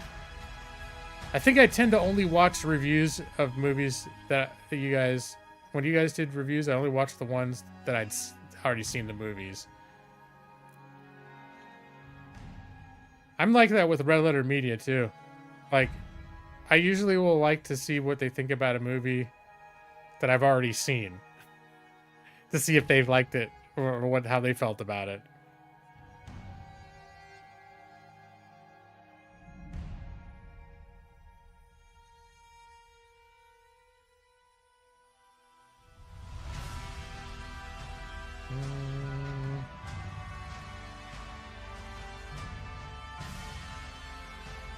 So I don't have access to Peacock on my computer. I just don't have the login. It was one that like my wife set up on our TV. Because I feel like I've ended up watching a lot of stuff on Peacock lately.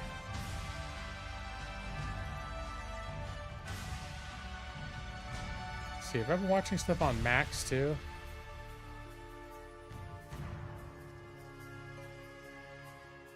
Oh yeah, I watched Heretic with Hugh Grant. That was actually pretty good. You guys heard of that movie, Heretic? I didn't think it necessarily everyone would love it, but yeah, no, it was. I thought it was interesting.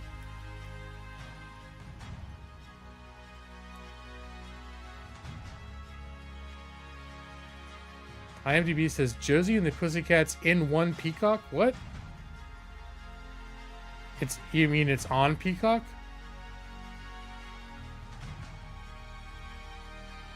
You find his faded good looks distracting. Have you heard of Heretic though? Like it works. Here now.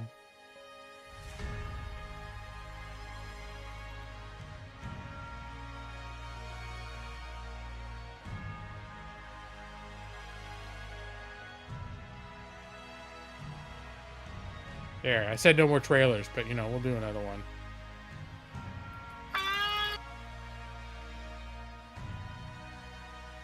It was the most recent. I think I watched it this past weekend. It's my most recently watched movie.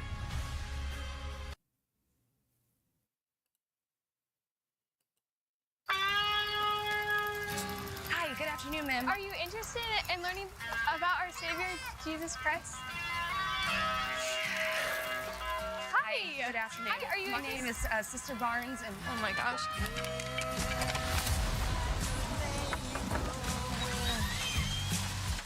Are you interested in learning more about the Church of Jesus Christ? Come on in. We can't come inside unless another woman is present. My wife is home. Does that count? Great. You like pie? Yeah. My wife has pie in the oven. I could tell that you are a very spiritually curious person. I think it is good to be religious, to find your faith in a doctrine you actually believe. Well, our work here is done. Now, I will go and check on the pie.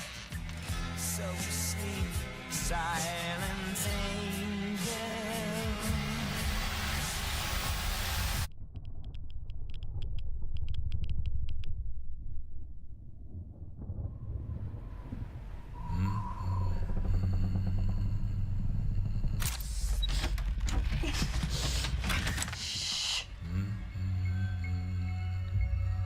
Can you fit through this? You're crazy.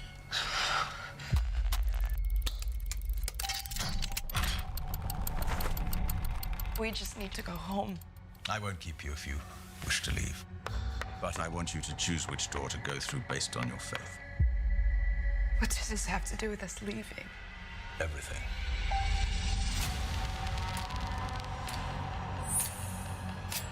I think that we're being studied.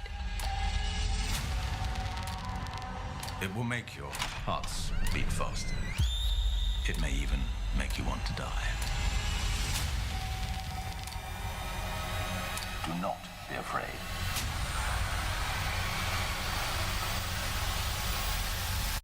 You will witness a miracle.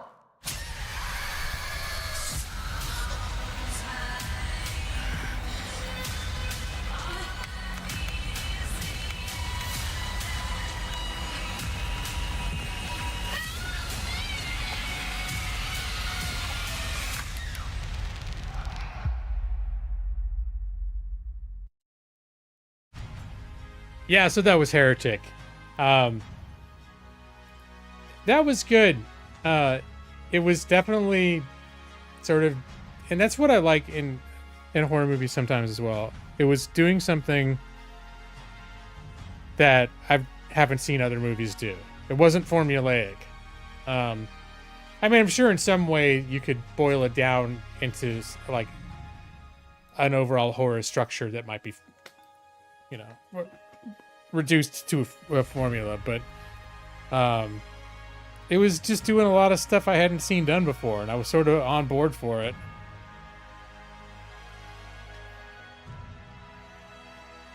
Looks like he's got the proselytizing menace off the streets. Well, yeah, he sure did.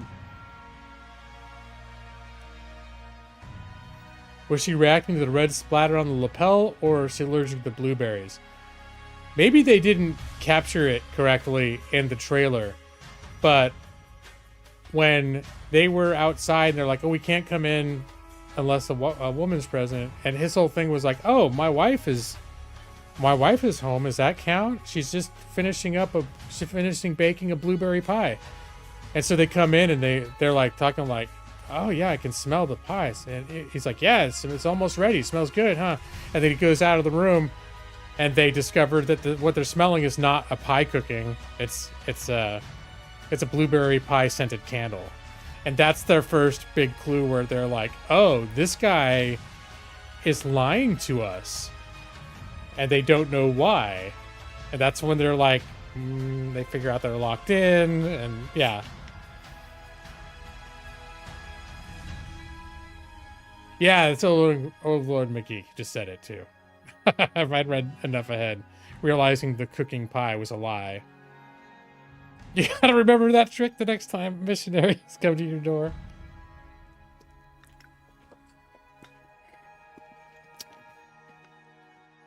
Well, it did say based on a true story at the beginning.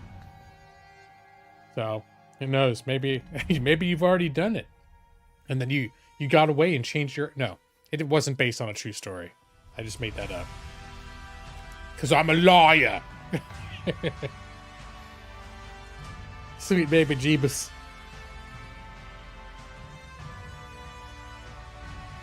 Oh, I heard Color Out of Space is good. I haven't seen that one.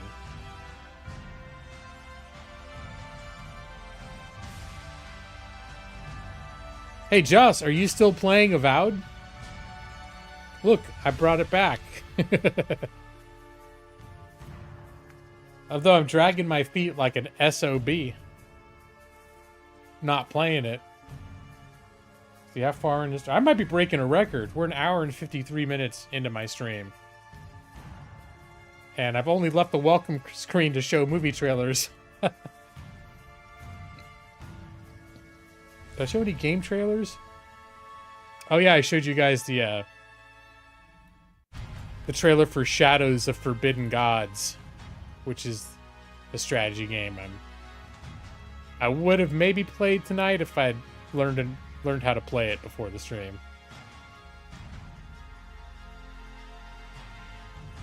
You got the Game Pass trial to play it. You did it for a while, but then you got into State of Decay 2. Then the Game Pass trial ran out. Okay. You want to see Space Truckers? I'm trying to gauge, because I know some people actually like Avowed. Here, I'll put it to the vote. I mean, I've had something up on screen saying I'm going to play Avowed for the last 2 hours, but you know. I'm going to take a Ren Fair. Hey, Afree. I'm feeling like maybe I should stick to Avowed. I was honestly at the last minute I was like, hey, did I make a scene like introduction for Star Trekker? Because sometimes I make that stuff if I think I'm going to stream it, even if I don't stream it immediately. And I looked to see if I'd created a Star Trekker like intro folder, and I hadn't. There's a good chance if I had, I might have ended up streaming it. It was right there on the list. Here. I know. I'm just going to put a poll up because I'm curious. I feel like I'm personally pulling towards sticking with Avowed, but if it was some overwhelming majority of people wanted to see me do Space Truckers right now. Avowed. You were just kidding? Well, we're getting a poll.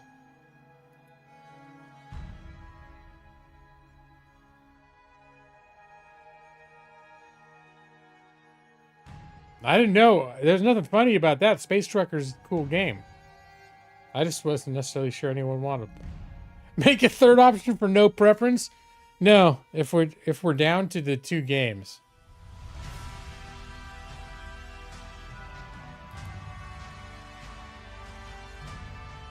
Now it's a dead heat.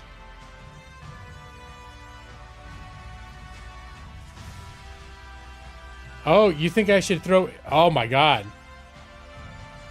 You think I should throw Indiana Jones in there? But I don't know if I'm ready to play Indiana Jones yet.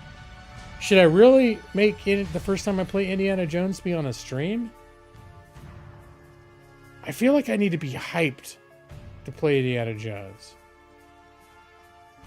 You think I should redo the poll? But I could see it being cool if I did. Wait, Avery does not want me to play Indiana Jones. Because it's the Bethesda game? I thought you liked Bethesda.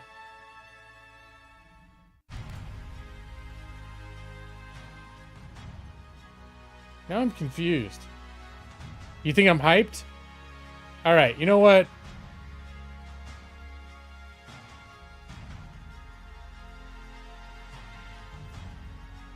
Usually I don't have trouble running stuff. You know what? I think right now it seems like we're leaning towards Avowed, but I'm gonna do what some people said: put all 3 in. Or should I just do Avowed versus Indiana Jones? Make it like a tier.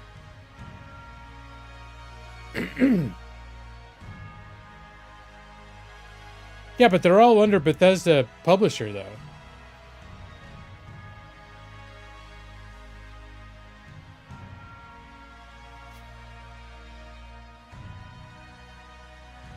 Avowed looks better than its promo videos? I've really enjoyed Avowed. My time. I think I played about 27 hours. Alright. We'll do a tier list. Although it was real close, but we don't have enough people, I think, we don't have enough people to support a 3-way vote.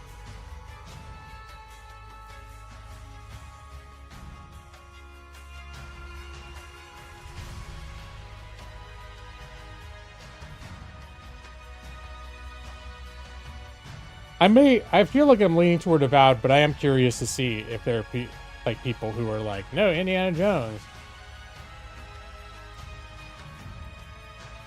Because I could definitely be persuaded to go that way. I was already thinking about it.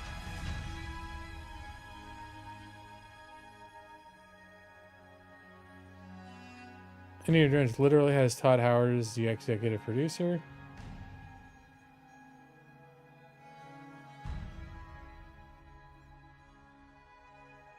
Yeah, I don't have a...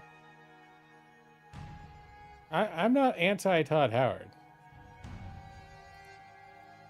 I know there's it's been a controversial release history associated with Todd Howard over the last few years, but I've honestly never really thought of him as like, oh, he's like a villain or something. I liked Starfield. I think it got unfairly shit on.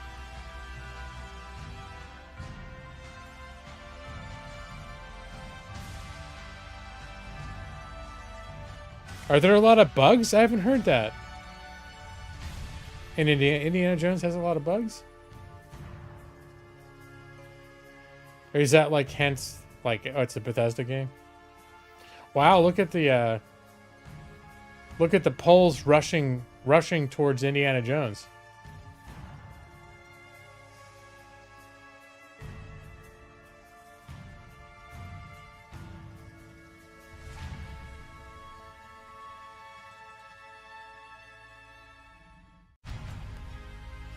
You think he's contributed strongly to the blandification of Bethesda games?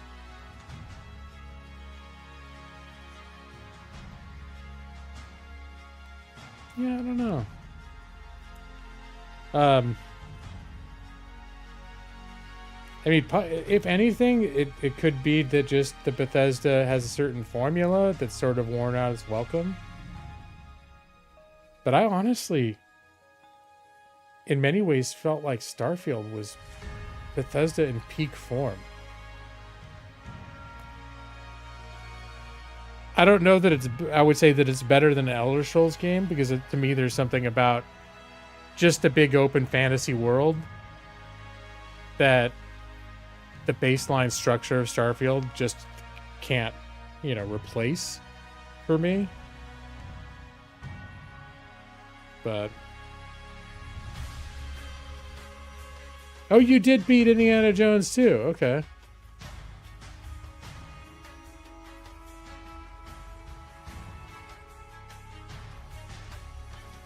I'm pretty sure he was the head all the way back to Morrowind, wasn't he? I want to say Morrowind is when he stepped up. He ended up. Was it Avery? Was it Morrowind? I know definitely by Oblivion. I want to say he was around for Daggerfall. I don't know if he was around for Arena. That was right around when he got hired, but yeah, Fallout 76 did. I think that legitimately is one that came out objectively in a bad state. I don't honestly know how much to blame him for that, because they did have an other studio. I don't know. I think there were a lot of factors that played into Fallout 76 being kind of a disaster at launch. And I honestly don't really know why they thought that a content almost empty game that barely worked was a good idea to release. You want to say his first project leader was Redguard? Okay, that could be right. He was the lead on Morrowind. Okay, and that was his first mainline title, though. He wasn't prominent. I believe he was present but not prominent at Daggerfall. I think he was Daggerfall. You mean he was the lead? No, I don't think... Was he? Is that what you're saying? I'm not even sure if that's what you mean to say. So I want to say there's that new game coming out. Successor to Daggerfall. Wayward Realms. You guys heard of that? I'm Avery. I would imagine you have for sure.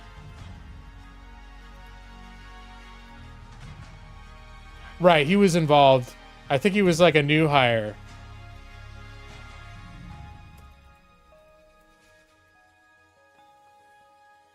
I don't even think they have they have a teaser trailer, but I don't think it's... Oh, gameplay trailer. Okay, here we go. I'm intrigued. It could be a horrible flop, but it's Julian LeFay, who was the head designer of Daggerfall and maybe also Arena. Because there's a huge split among a cult following of Daggerfall that thought that when they turned towards a more story focused experience with Morrowind and away from Daggerfall's more open world life sim style, that they took a horrible wrong turn. And there are some that wished, and so there was in the company, there was two pulling in two different directions. One was to continue down the trend of what Daggerfall set, and the other one was to take a left and make it more make the world smaller, more story focused.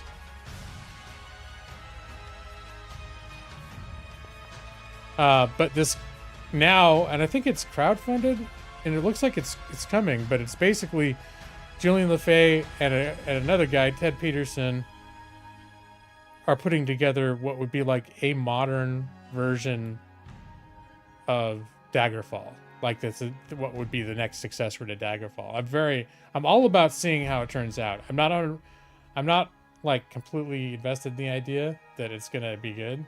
Oh, by the way, Indiana Jones just kicked Avowed's ass, so I think that's the direction we're gonna go.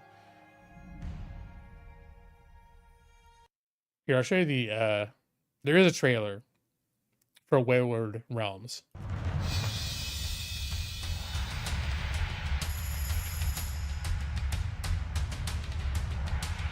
Welcome to the archipelago, a landmass of over 100 islands, steeped in political intrigue, forgotten magic, and a multitude of adventures to be had. Ours begins on Ijar, a remote island in the northeast.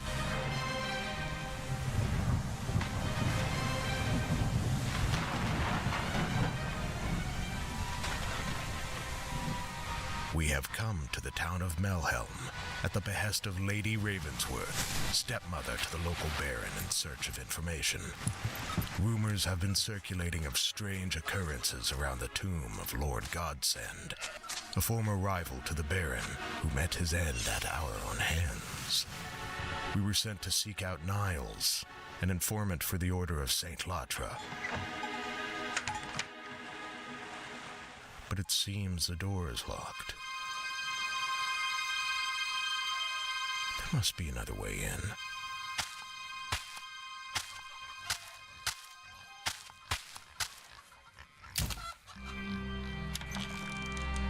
Climbing was a thing in Daggerfall. Not the friendly sort. Maybe he just needs a little convincing.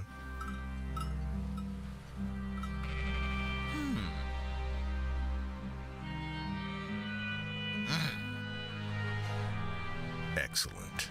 We have the information we need. Now let's be on our way. We have our goal, but there will be some obstacles in the way. It is up to us how we wish to achieve it. Combat.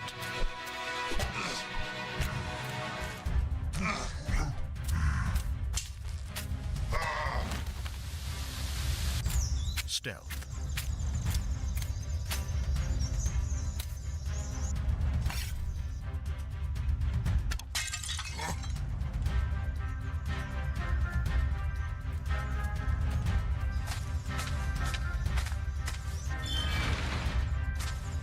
Magic.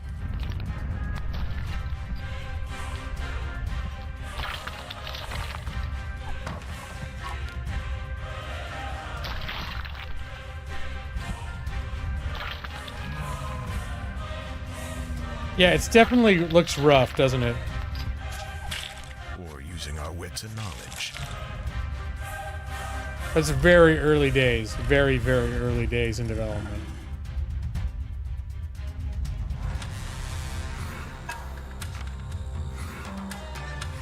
I think this is the first time they actually had gameplay to show.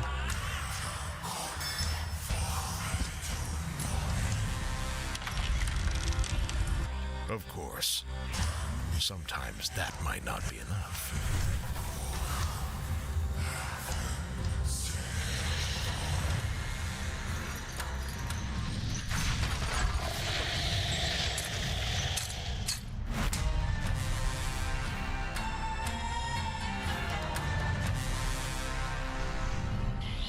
I'm sorry.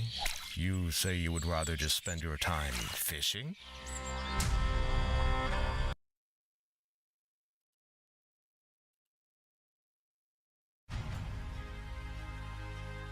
All right, well.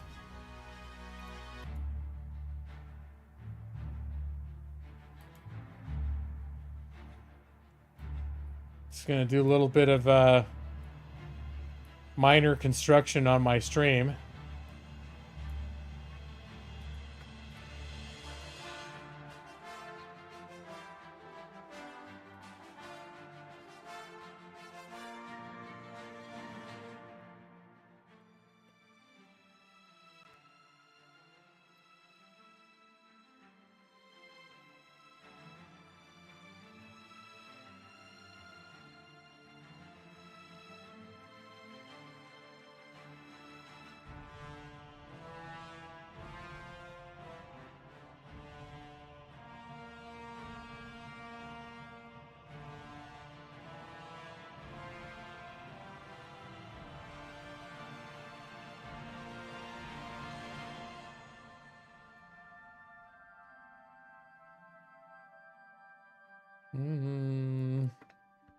Indiana Jones.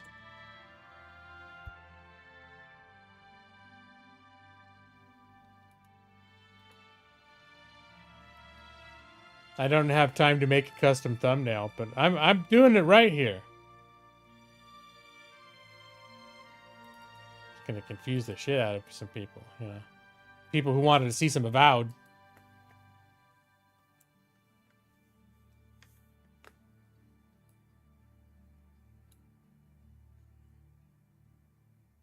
Clunkiness reminds you of Lunacid, not familiar. Kingsfield, I think I played maybe the original Kingsfield or Kingsfield 2 on the PS1 a gajillion years ago. I heard of Sunken Land? Yes. Isn't that like a survival type? Was it crafting survival? Yeah. No, it caught my attention. Is it out? It didn't strike me as a gotta rush out and play scenario, but I can't remember if it's been released or not.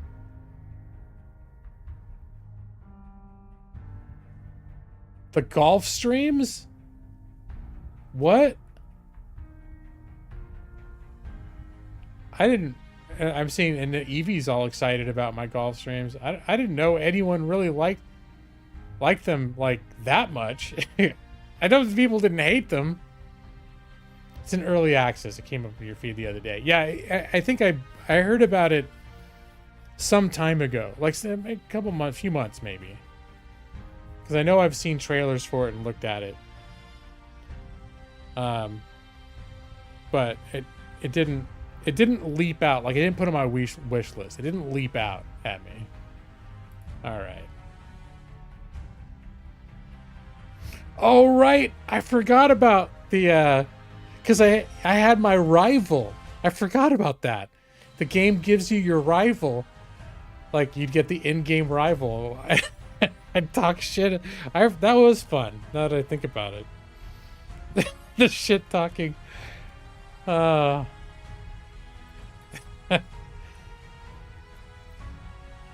right. Yeah, I don't know how we got 79. We got 69 and 30. Where's the extra 1%? It was 10 votes. There was 3 for Avowed and 6.9 votes for Indiana Jones. Oh, no. Don't know. Don't know how that happened. It's one hell of a poll. I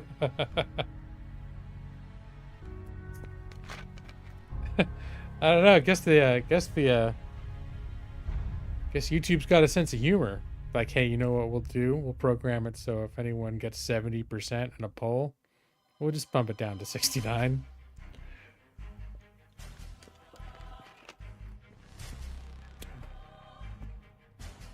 All right, let me get an Indiana Jones gamepad layout set up. I'm going to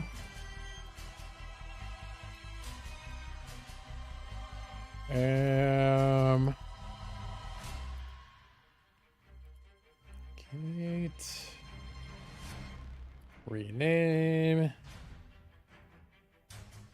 Indiana Jones. Oh, I got all right.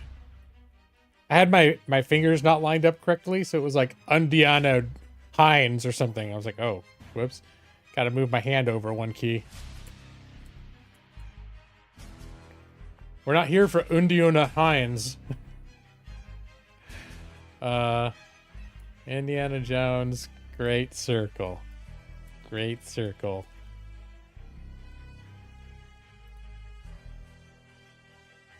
All right, and watch I launch it and it just like completely breaks my OBS. Hey, but if it does, you know, we got a good 2 hours plus of just hangout time.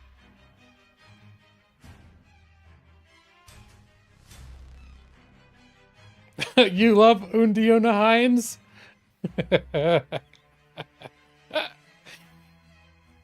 Yeah, that's funny. I'm like, yeah, now it's like, hey, maybe that'll be my big break. Like, hey, how did you think of that's a very unique name? How did you think of that when for your first novel, Undiona Hines? How did how did you come up with that name? Like, well, I'll never tell. It's part of the mystery, being a great storyteller. 45 seconds of gameplay. All right, let's see what happens.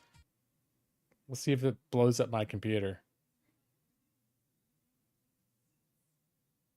Seems to be having a hard time just getting the game launched. His favorite condiment is ketchup. Wait, I don't get it. Why? Oh, Heinz. Okay, never mind. I got it. Took me a second. Derp. Sorry.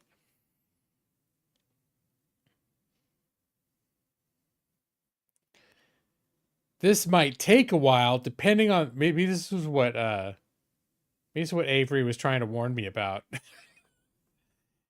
It's doing one of those first launch, like maybe pre-launch optimization. I should have just played Avowed like I originally planned. I could always just struggle through Shadows of Forgotten Gods. But, oh, here we go.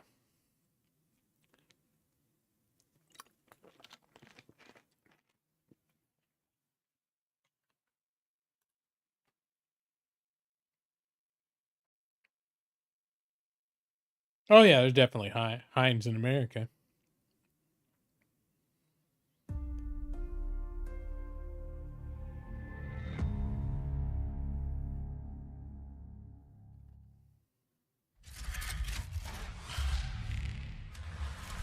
There's no gameplay per se, but there is actual game launch.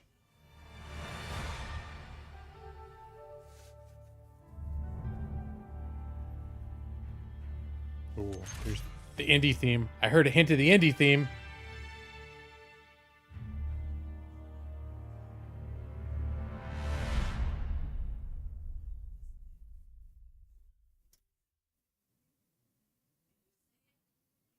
I'm not just gonna go I'll go straight to the as soon as I launch the game and it gets to actual gameplay. I'm just gonna go to the thanks for watching screen. I'm joking, but it's gonna it's gonna be definitely less gameplay. All right, what's going on now?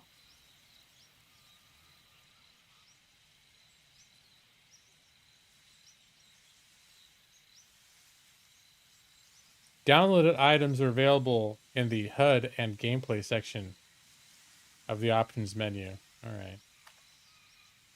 Ooh, it's the mountain from Indiana Jones, Raiders of the Lost Ark. Indiana Jones and the Great Circle is a fictional story inspired by historical events and characters. Names, characters, What? I might have seizures. Check.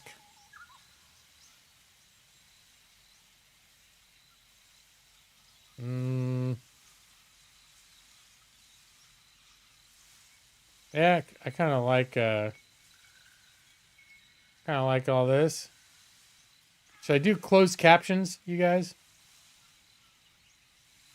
Seems like I always end up turning them on. For important sound effects? No, I don't need that. I like it when they have the dialogue, but it seems like that's something else. They don't need to tell me when music is playing or there's a loud crash in the jungle. I don't need that. All right, we'll leave it and mess with it if we need to.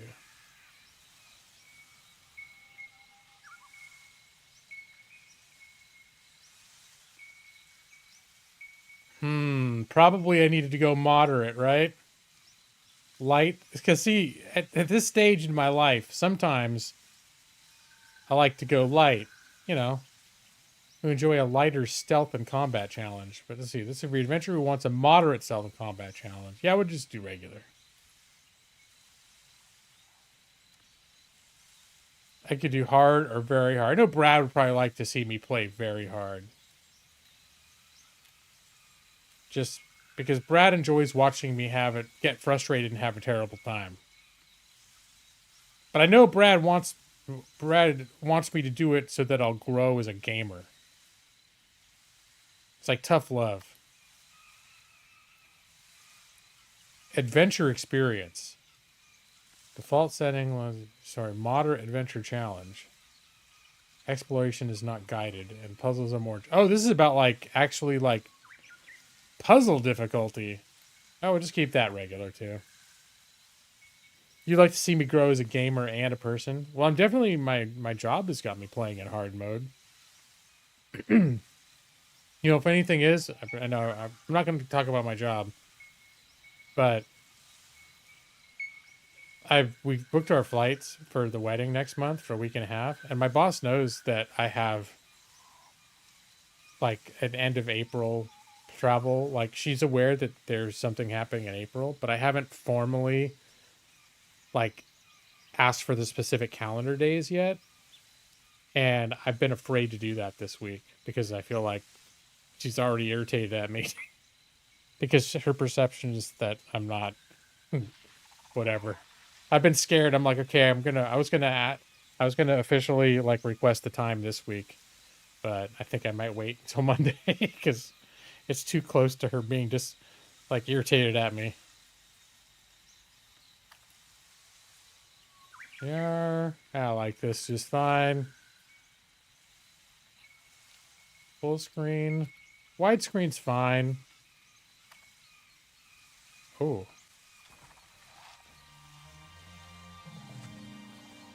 Is this the opening from Raiders?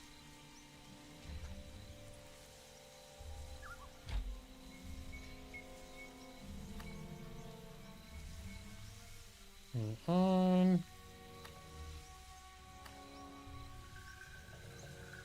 Lean left and right, you say?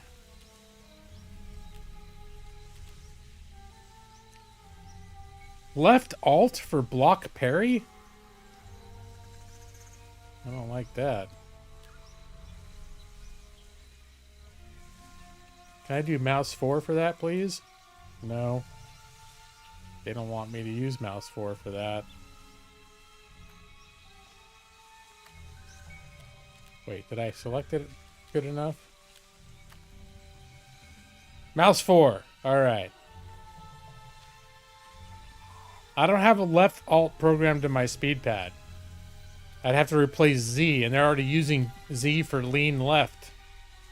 Inventory, tab. Okay, I can get that. F, R, 1, 2, Q. Okay, everything else is good. I got keys for already. It's that left alt really threw me for a loop, you know? Just don't lean left. Okay, that's fair. And I'm sure I'm going to have to adjust some of this other stuff. Mouse sensitivity, I almost always have to adjust at some point. All right, here we go. This is definitely the opening to Raiders. Oh. We are walking the path of death. What of the curse? Superstition, Satibo. Tranquilo.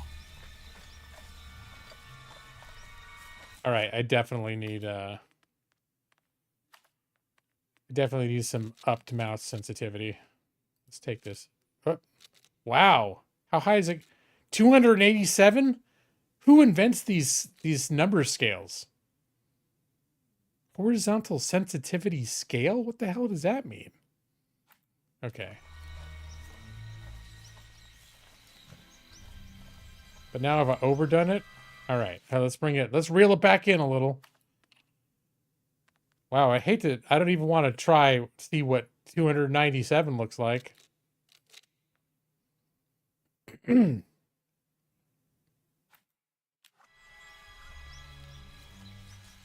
right, I think this works.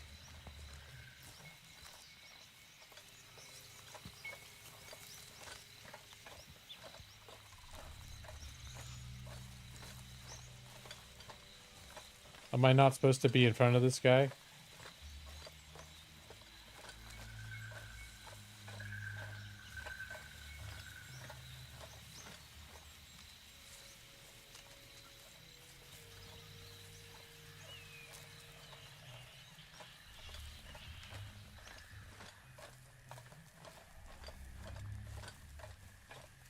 Yeah, that kind of made me feel a little bit special, where it literally opens up like at the opening shot of Raiders of the Lost Ark. All right.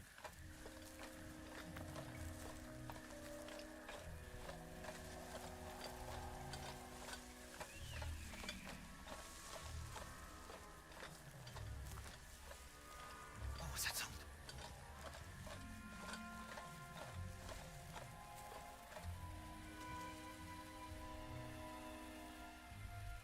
I just froze for a second. I'm like, is that it?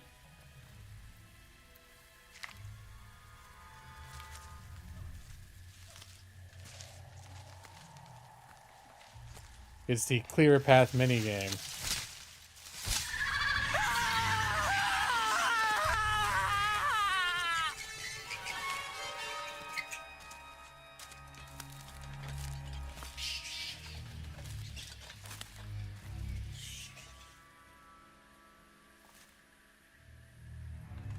Alfred Molina. Senor, the Jovitos could be watching us. Jovitos don't like intruders. Relax.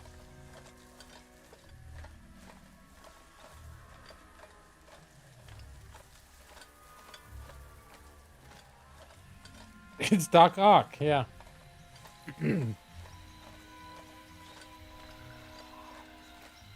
It's the first movie I'm aware of that he acted in. Probably not his first, I'm guessing, but it's the first I'm aware of.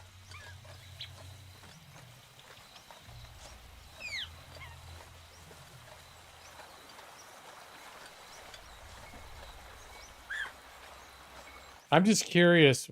I don't think I'm gonna monkey with the graphic settings. But I'll bet everything's on like medium.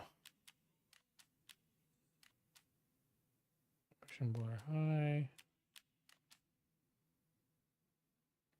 Graphics quality recommended. Oh, everything's like low. Oh, it's a mix. I'm pretty sure it's set to oh, Vegetation Ultra. Wow, it really did, like, I think it must have custom set to my maybe I'm based on my specs. Anyways, I'm not gonna mess with it. It seems to be running just fine. So It would be crazy to make a fire on Jovito land. and see Spidey No Way Home.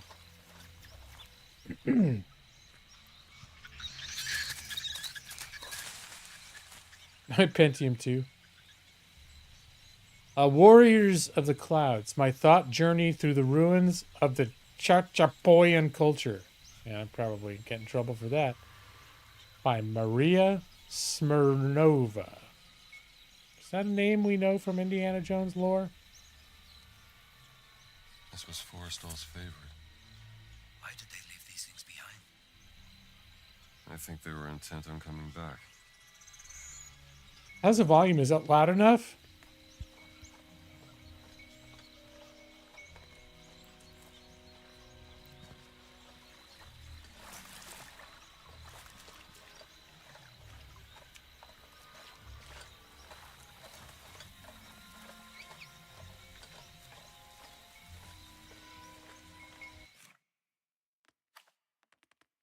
Some games are just low volume. Overall volume, okay. Music volume. That's weird that everything... Music is the highest volume. Usually that's not that way. Audio mix, speakers, dynamic range normal, streamer mode off. All right, I'm just going to have to turn OBS up in general.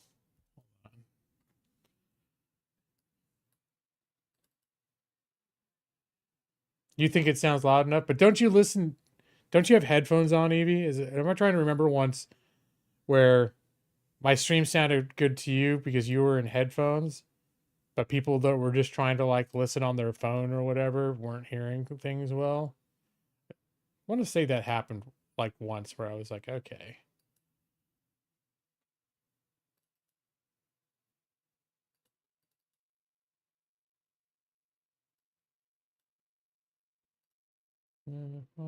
Properties.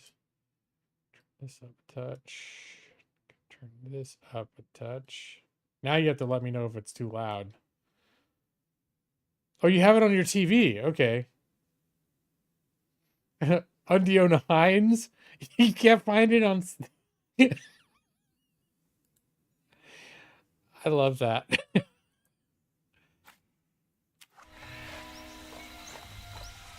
All right. If it's crazy now for anyone, I mean, the idea is the game volume loud enough without drowning me out? That's the test. Uh-oh. Poison dart.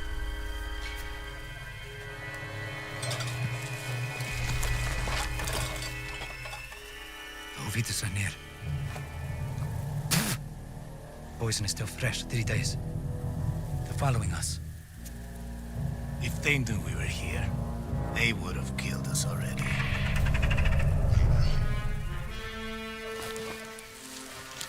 All right, hold on a sec. I just realized I messed up my other window when I was changing my sound settings. I like having my my stream dashboard up because that's what tells me if I'm getting if YouTube is shutting me down. I always worry about that a little bit with all this like Hollywood soundtrack music playing, that YouTube's going to be like, "Oh, this is like crossing the line. There's way too much Hollywood content streaming on this guy's stream right now." It's hearable, could be a little louder. Even after I adjusted it, it could be louder.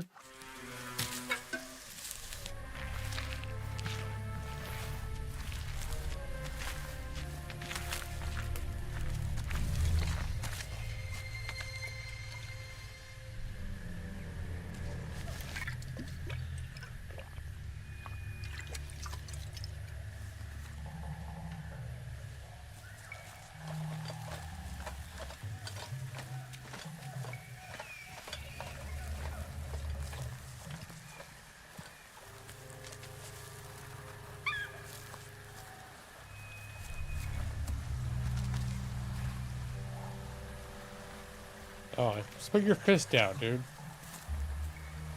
What'd that guy say?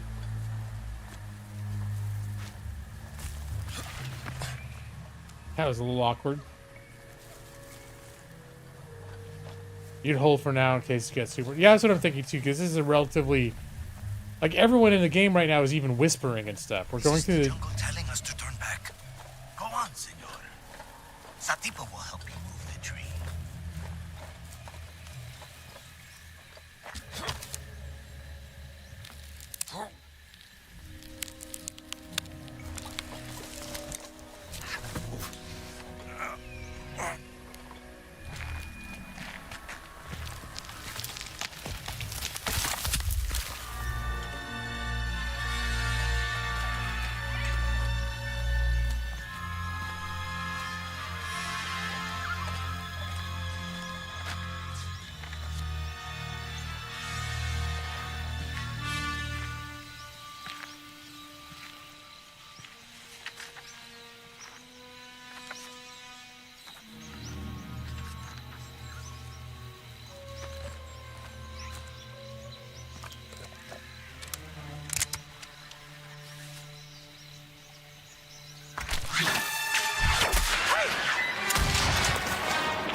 That was the big screen introduction to Indiana Jones.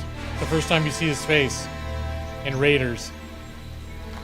Classic, iconic moment right there. The temple is up there, senor. I'm assuming you have all seen Raiders of the Lost Ark. I get to see someone random like Evie being like, I never heard of this. What, Indiana Jones? Who's that?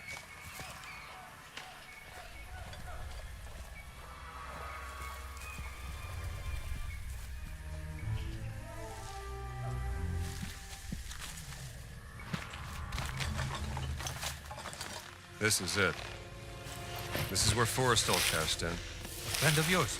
A competitor. He was good. He was very, very good. Senor, nobody has come out of there alive. Please.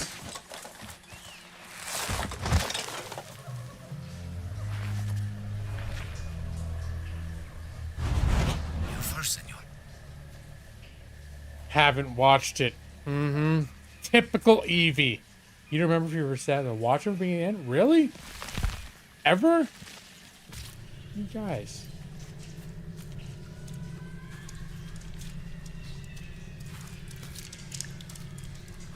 I've got the posters on my wall. I have Star Wars and Indiana Jones posters on my wall right next to me. Right now. And I've seen, especially Raiders of the Lost Ark, I've seen the most. I've watched it. Not as much as Star Wars, but...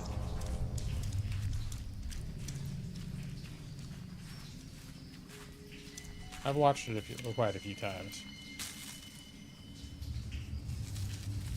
And this whole opening sequence is basically reenacting, is playing through the opening sequence of Indiana Jones Raiders of the Lost Ark.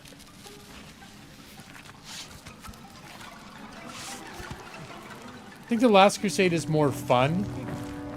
There's a lot more humor in it. Probably the pacing is a little more... a little better.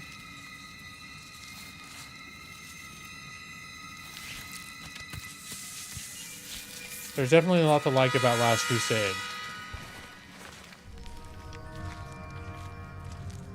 Stop. Stay out of the light.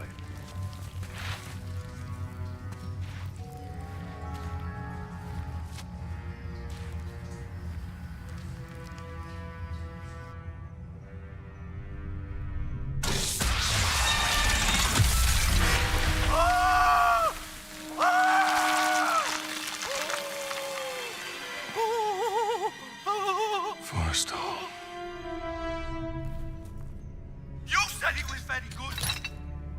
He was. Just not good enough. I guess we'll find out.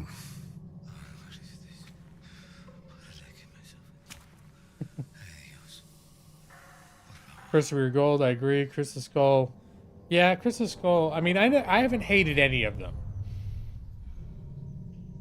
I think it got into territory when the new ones came out that, like, really, no matter what they did, the fact they were making any at all, we're gonna end up pissing some people off. And I watched the new one too. I enjoyed it. It's definitely not like my favorite in the franchise. I think neither one of them came close to like competing with the first three.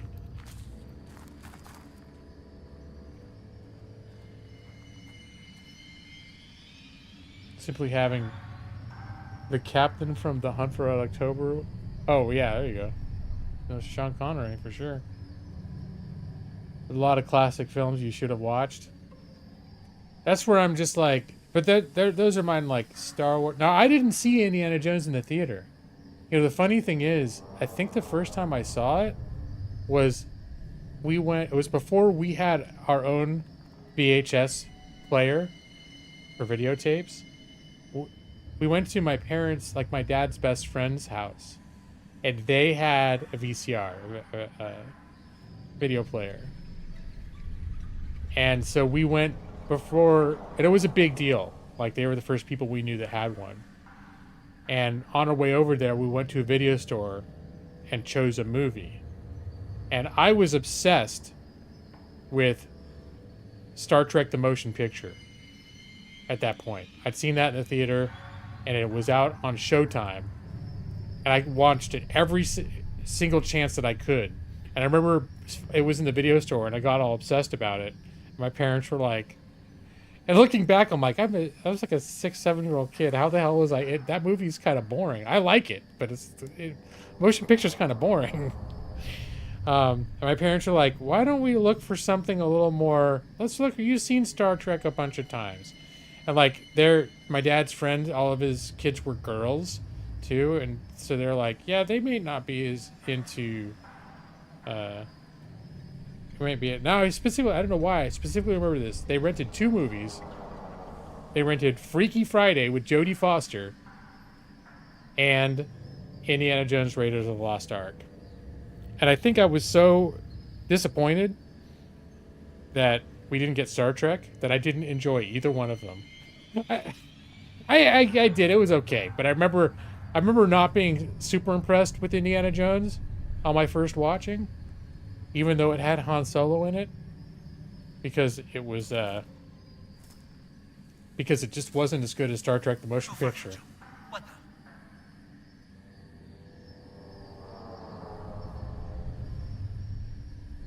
You gonna pull through the guy on the spikes? You're not a fan of the second one? You're talking about Temple of Doom? I loved Temple of Doom when it first came out, and then later I thought it was the weakest of the 3. It got kind of a bad rap too. And then I've revisited it at some point, my 20s or 30s, and I was all on board again. It just was like probably the weakest of the 3, but it's like a good romping adventure, goofy adventure. It's fun. It's still fun. It's good. Problematic? Are you looking at like social issues, like the woman it's like sexist presentation of women or something like that? Or just in general that it's just not a very well told story? Because there are things about it that seem like a little like,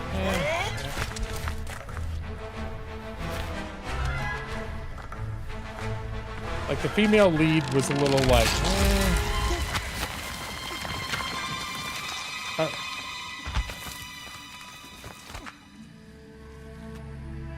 wouldn't fly in a modern movie. No, I agree. And I don't think that the other movies have that issue in the same way.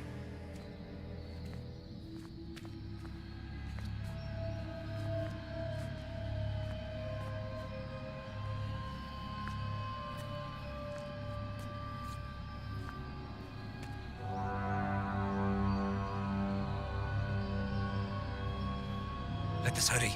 There is nothing to fear here. That's what scares me. They're doing a real good job recreating this in video game form. It's not a ton of gameplay so far.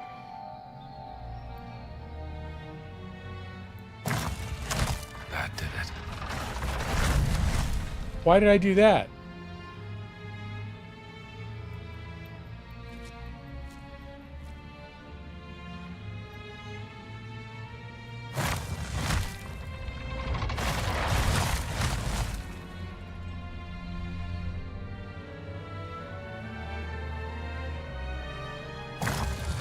That's it. So this is just the first movie in game form? No, I think it takes place between...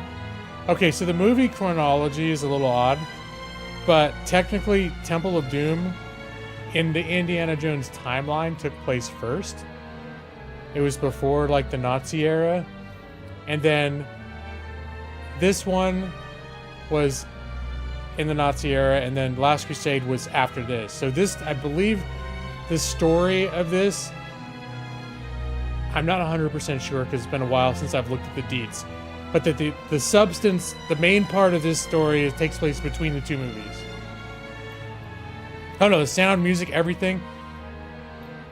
And I'm not exactly sure why, like, they're reproducing Temple of Doom. I'm sorry, why they're reproducing the opening of Raiders so 1-to-1 right now. Actually, more than 1-to-1, because there's more happening here than did in the movie.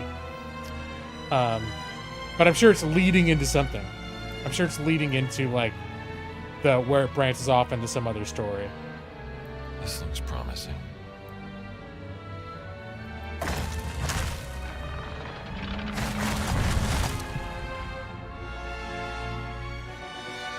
But yeah. Gotta stop and smell the roses a little bit.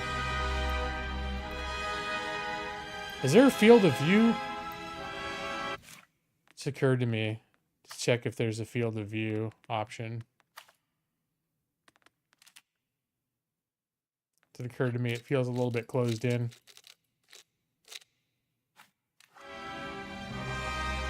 All right, that's a little wall-eyed. Let's go somewhere in the middle.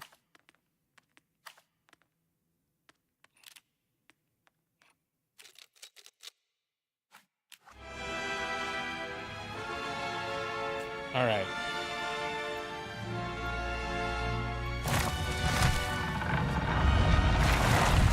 Yeah, he just sort of tiptoes across.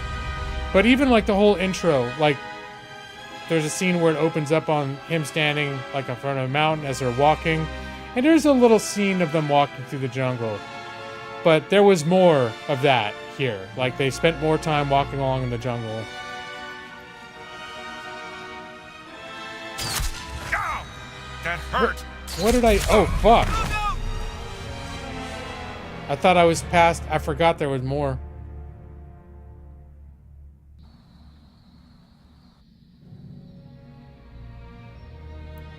No, I'm on board for this. That did it. Alright, I lost focus. It's like, once I got to the steps, I don't need to worry about the traps anymore. You lose. Wrong. That's it. I know, and I know actually now that I think about it, now that I'm refocused on it, I know that there's the trap tiles are, they don't stop at the stairs.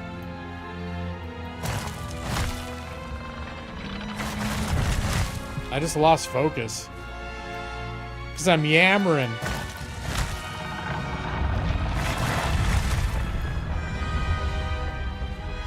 Here we go. That's it. What was that? I think that's it. Oh boy, the sandbag. So this is the classic, trying to... There's like a pressure plate this thing's resting on and trying to get something of equal weight to swap it out. So it doesn't set off the trap.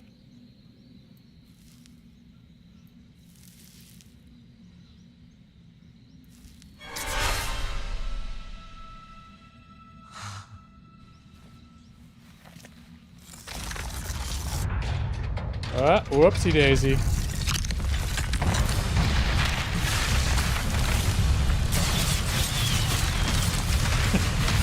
No more careful navigation here. Give me the whip. Oh, I forgot. I forgot there's the whole thing here where he doesn't have the whip.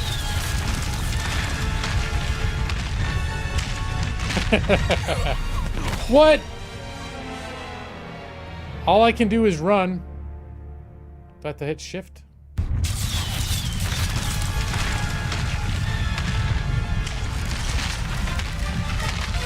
Give me the whip.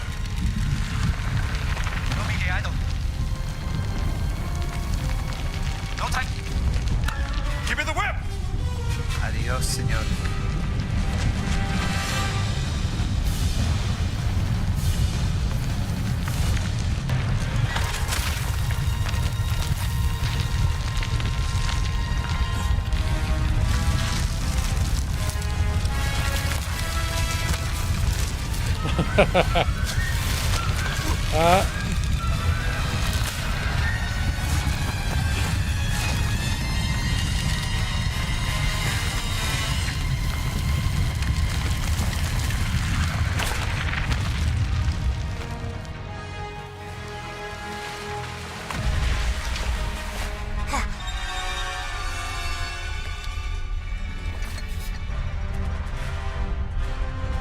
Adios, Nita.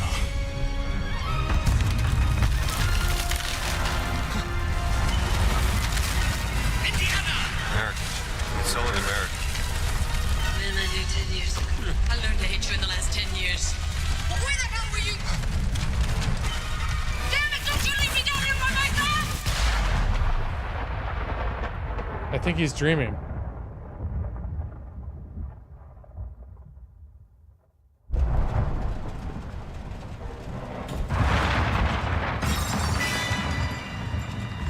Because those lines that he was hearing in his head was stuff that happened later in the movie. So I think he was just dreaming that. That's not the exit. It's like a labyrinth.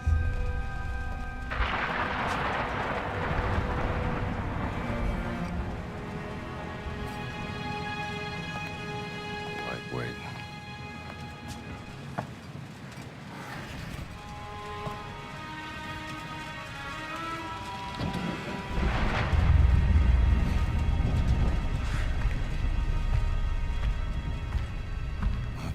Devil. So for those who don't know, Indiana Jones is actually professionally a college professor of archaeology. So that's like his boss. Yeah, here he is at Marshall College. And that was, I believe, his boss, like the dean of his department that he was sitting with. Damn kids. Someone's getting expelled tonight. You dreamt whoever controlled him made him die several times? Yeah. Well, that would explain why it didn't go the way that it did in the movie. Because those are all the things he was afraid were going to happen.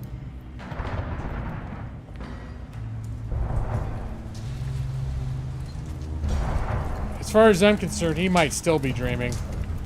This all seems a little surreal.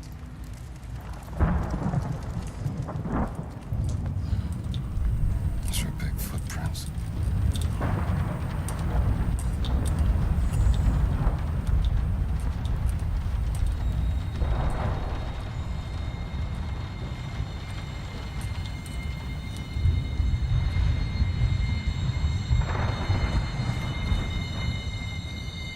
Yeah, this seems too sinister. I think he's got to still be dreaming. This, well, maybe not. This is crazy. Although maybe we have some old mummy or something in here that's like, you know, there's curses and weird kind of shit in the universe. Okay, of Indiana Jones. Vagrant. Some vagrant? That's what he thinks?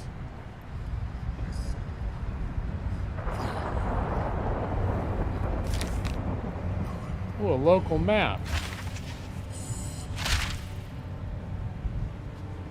Oh, I got it. J to close? They didn't tell me about any J.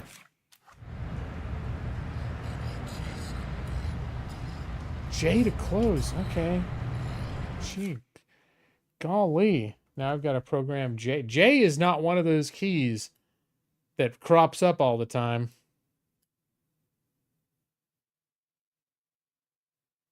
But fine, I'll program a J button into my controller.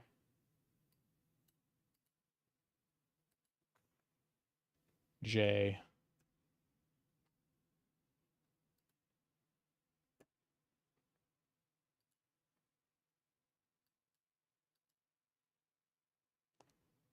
Troy Baker's Harrison Ford impression is on point. I agree.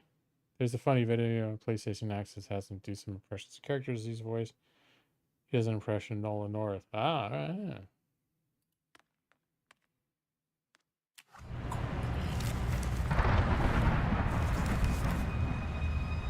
All right, no. That's J. Usually map, it toggles the map. Usually the map is M in games. But I'm going to change what I have map. I always have a key mapped to M because so many games use it for the map. But apparently in this game, it's J. There's J for journal or some crap like that. I don't know.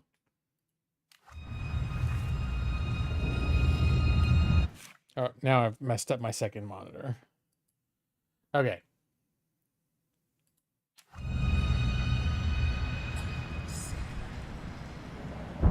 I probably don't need this out right now. Yeah, this is definitely... What?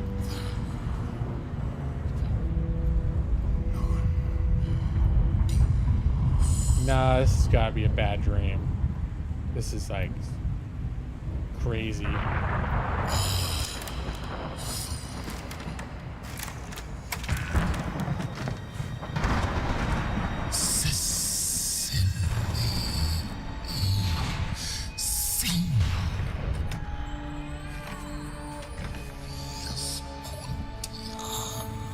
It's another crazy homeless guy. All right, pal.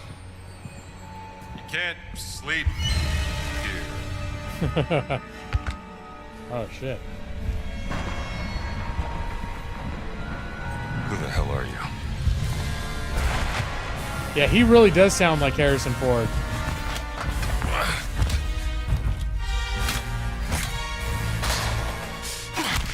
Like, if you told me somehow it was Harrison Ford, I might believe you. Although I think he sounds more like Harrison Ford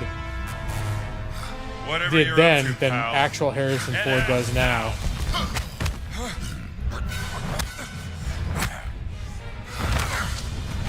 Yikes.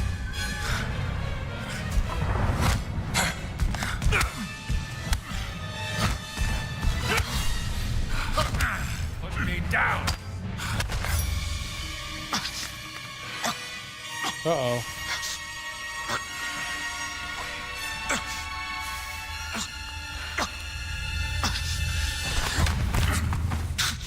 Is that the best you got? Homunculus, come touch it. Debo, is that another character this guy played? I know I've seen him in a bunch of stuff, but I can't remember any of it. Indiana Jones and the Great Circle. Maybe this really did just happen. Harrison Ford doesn't sound interested in anything he's doing anymore. Indiana? He's like 85 years old, man. I gotta cut him some slack. I'd wondered where you'd got to. What happened? Where did he go? Who? The giant. I didn't see any giant. I caught someone breaking into the museum. He was tall. He took something. Well, did you see his face? Scarred. Dark skin. He spoke some form of Latin.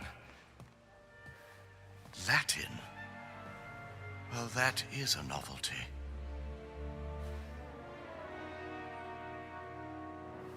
Come on, Marcus.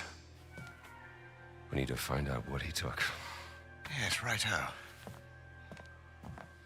This display case has been ransacked. Is there anything missing? Let's have a look.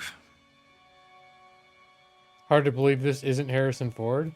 We should look around for the exhibits that were in this display. In which display? This one? Look at this mess. The exhibits are all over the floor. I mean, if you're listening for it, you're gonna hear that it's not Harrison Ford. But it's one of those things where if you didn't tell me one way or the other. From this display cabinet. We should find them all and see what's been taken. All right. Apparently, I need to pay attention to what's happening. This guy's talking like a mofo at me. Ancient Egyptian, obviously. A depiction of Bastet.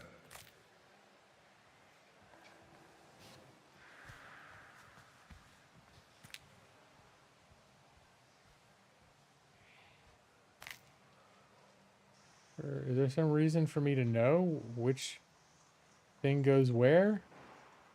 Is this Egypt right there? No, this isn't right. No, the display has a Syrian flag. This thing isn't from Syria. Quite right, Indiana. No, Yay. I think that's for something else, Indiana.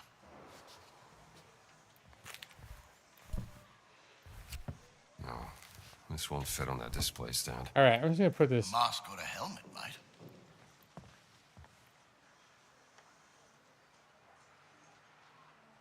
All right. This got little dog creatures in the bottom. The Bastet statue goes in the Egyptian section. Looks right, Indy. Yay. All right, what's this? Look at this. Ugaritic letters. Ugarit. It must be from Ras Shamra in Syria. I wish I knew flags better. How many cases are there? Is it just the 2? Let's see. What looks like it should have a duck on it. Here, how about this one? No, we should try something else. Nah, I'm an idiot. I wonder what. No, this isn't right. I'm just gonna put them on all of them. Here we go. Duck one here, right, Marcus? Quite right. Oh, second to last. Terracotta, likely Babylonian out of Iraq. So, that's where the relief belonged. Oh, whoops. I was looking for some sort of a special vision. Funerary mask, Brody. Is that solid gold?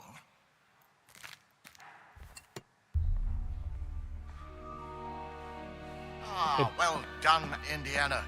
So, is everything back? Not quite. Well, what's missing?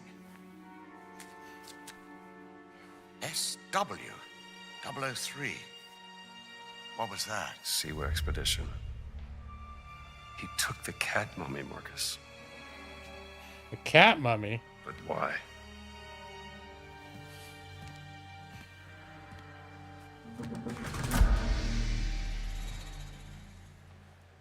The thief may have left a clue to their identity. Yeah. Let's keep looking. Alright, yeah, I get it. I mean, it doesn't tell me on the map what my next objective is, but... Well, this wasn't what I expected when you asked me down from New York. Yes. Thieves don't usually make appointments. Not just the break-in. I thought you'd given up on the fertility idol, Indiana. People died for that thing, Marcus. Can't just let it go.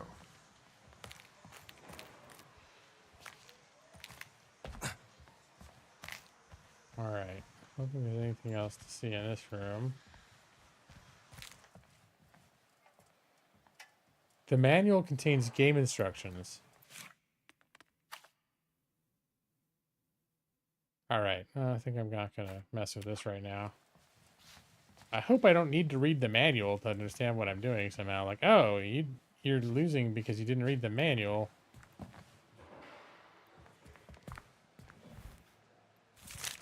I feel sorry for whoever has to clean up this mess before Monday. I remember that time the doctoral student snuck pigs into Dawson's office? Ah, yes. I suppose it could be worse.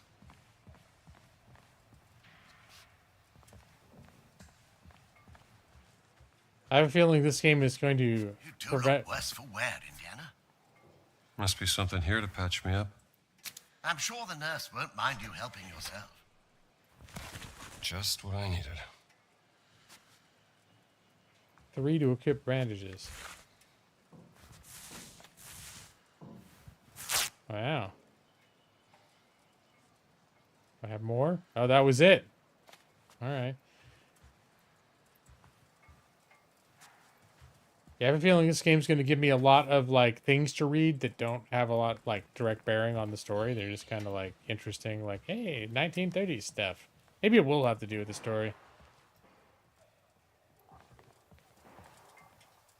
Things that I often ignore during streams because I just my focus already split enough to be sitting there reading every bit of lore that pops up. So when I play alone, I tend to read all that stuff.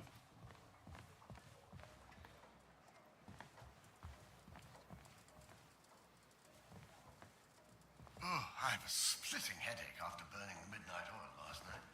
I told you, you didn't have to stay. Nonsense. I wouldn't abandon a friend in need. Oh, here's the thing. You get adventure points. Ridden high. I got 15 adventure points. I bet I can use those to unlock like special attacks or something.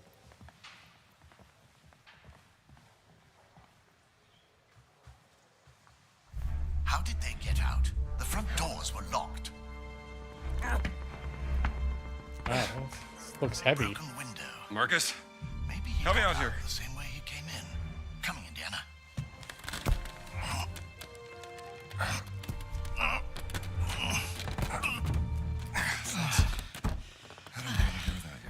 Hey, look at that.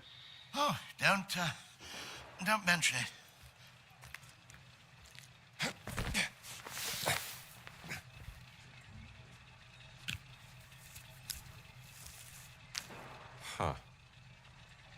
Mysterious pendant. Oh, it's the giant's Caught when pendant. he left through the window. Let's retire to your office and figure this out. Good idea. Somebody sure went to a lot of trouble to steal a cat mummy. It was a beautiful piece. You found it in Siwa, didn't you? Yeah, 6 weeks ago. There's something about that dig.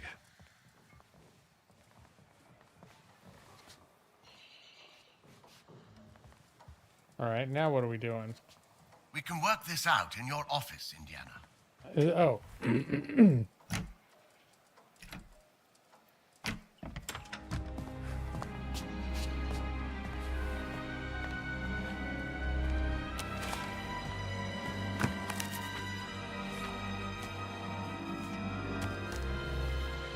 That looks Catholic to you, doesn't it?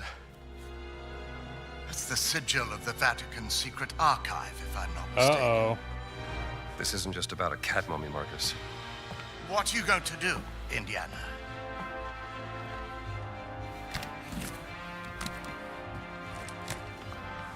I'll need my classes covered, of course.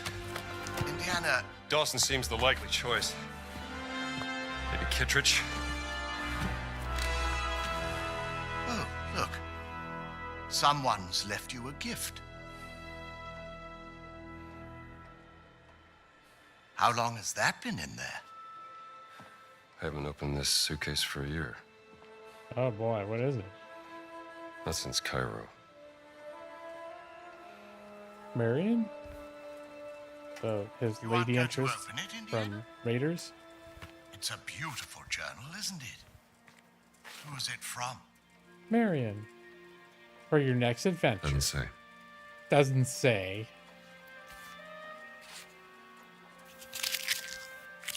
Oh, did it not work out? Again? What are you packing? And just where are you planning on going? Only the essentials. I see.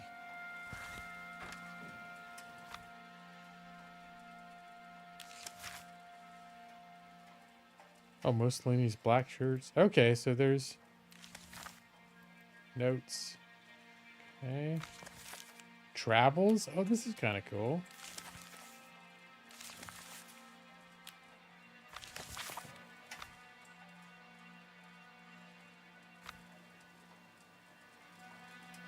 All right. Looks like I'm about to go on an adventure. Was I supposed to grab my bag?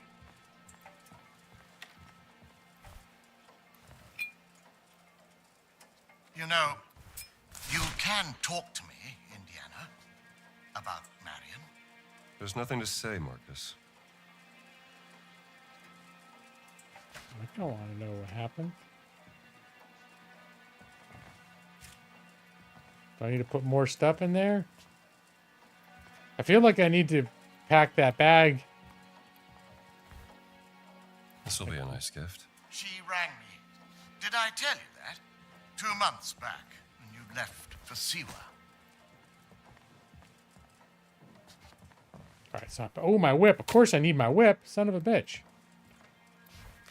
I almost walked out of here without my whip. She was at her wit's end with you. I didn't know what to say. It wouldn't have made a difference. She had her mind made up.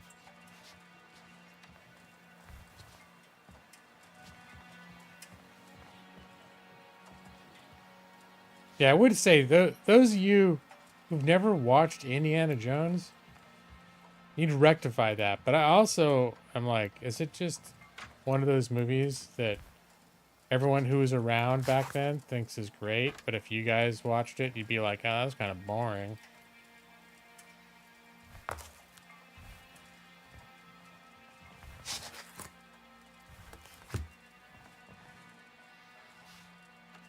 All right, well.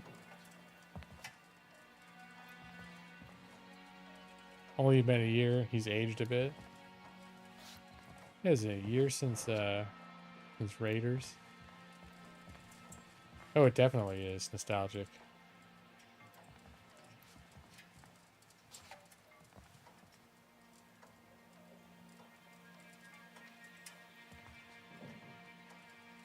I'm trying to think. Do I have that picture?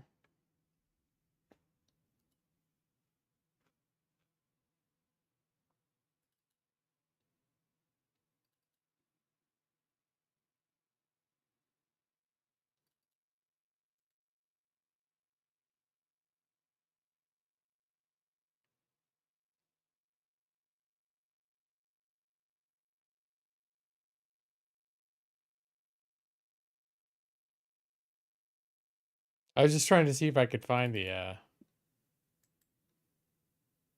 pictures that I had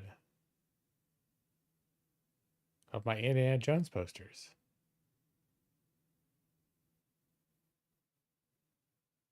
But I can't find them. I have some other pictures that stuff I put up. I know I've got pictures of it, just maybe not on my computer. I'm not desperate enough to go digging through my phone and then emailing it to myself. But yeah, I've got all three. I've got Raiders of the Lost Ark, Temple of Doom, and Last Crusade.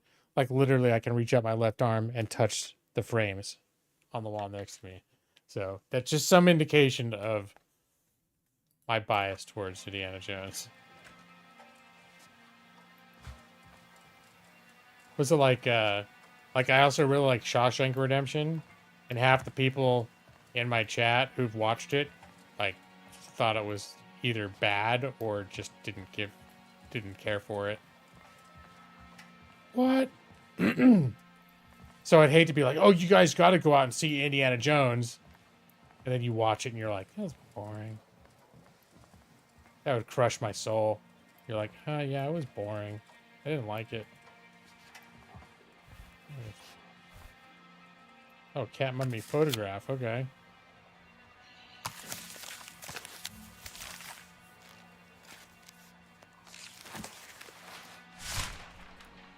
Or setting out on another foolhardy escapade is not going to make...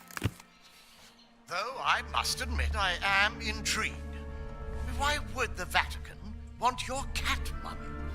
Exactly. And there's only one way to find out. Come now, Indiana, you can't travel to Italy. The college would never sanction leave for this. Not in the middle of midterms. I mean... Marcus, what's done is done.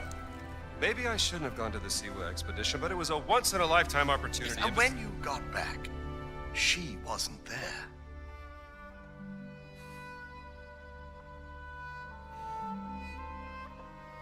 I gotta go.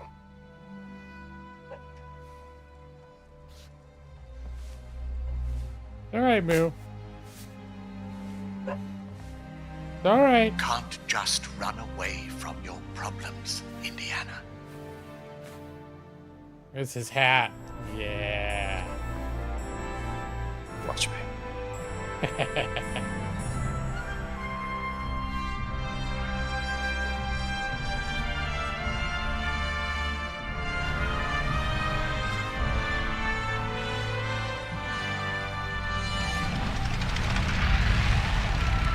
On next plane to Rome. Stop. Need help. Stop.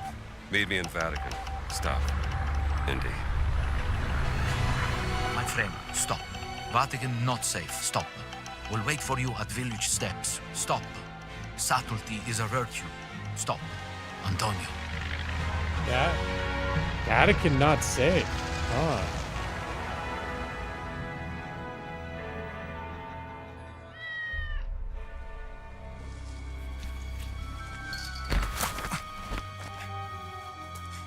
And during sequences like this, obviously, I'm going to pay, like, sort of try to keep my focus on what's happening in the game. Okay. Steps.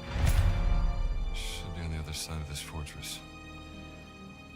That's another reason I was a little iffy about, like, if I played this game, like, I didn't know if I wanted to stream it, because it seems like the kind of game I would like to have my undivided attention. But at the same time, I'm also kind of enjoying, like, sharing the experience with you guys, because it's kind of special.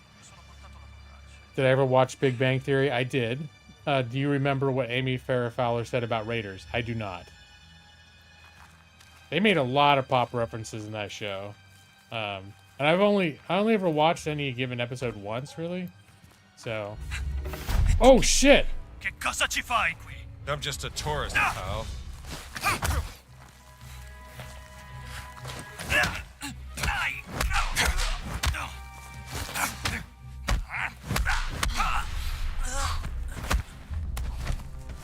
And that's Professor to you. So I guess I should practice more stealth. Here we go. Can I put his body into a dumpster? You know how I like when I'm...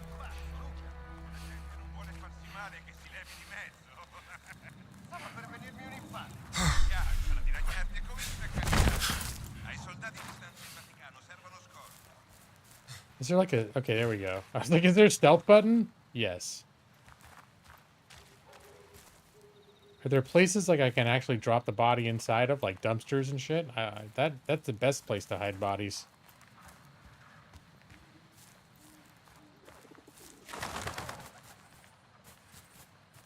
It's dark over here.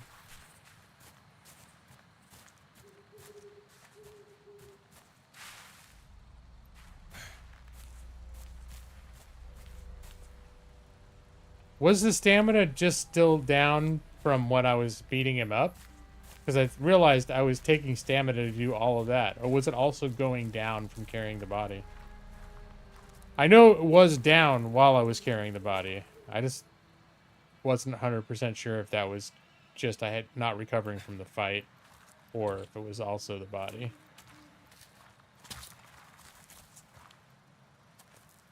Alright, so where am I going? Is there a map?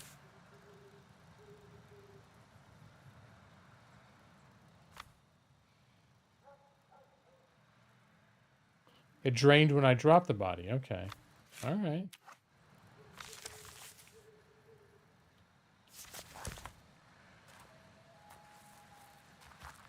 I jump up here? Oh, I can. Find a spot to attach my whip. Alright, there we go.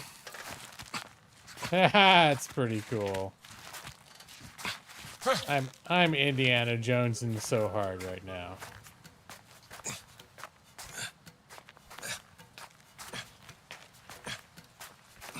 Is this the... Am I actually breaking into the Vatican right now? Oh, I guess not. Non capisco che cosa vuole Mussolini da Or maybe I am. Pare stia cercando qualcosa che la Chiesa ha nascosto. E il Papa ora è disposto a farci entrare? Come mai ha cambiato idea? Non hai sentito? Il Papa è molto malato, confinato a letto nella sua villa. Ora è Padre Ventura a dirigere lo spettacolo e lui e Mussolini se la intendono. Ecco! Bene. Loud crack sounded like a whip. Yeah, I used my whip to latch onto a thing that I then scaled the side of the wall with.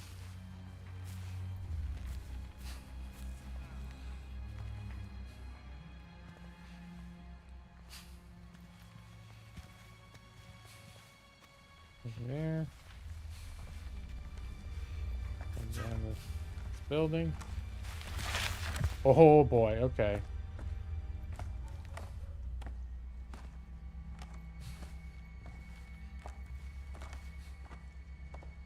Gonna come back. A lot of people call it fascist for it to be the Vatican. Is it a pun?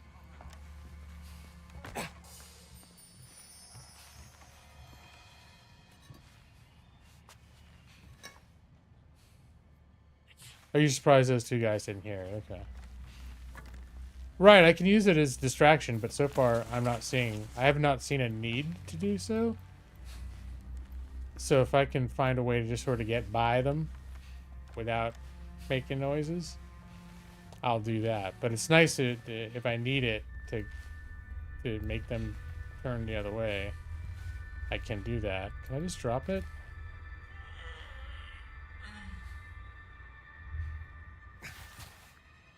I guess it's like my weapon now. Oh.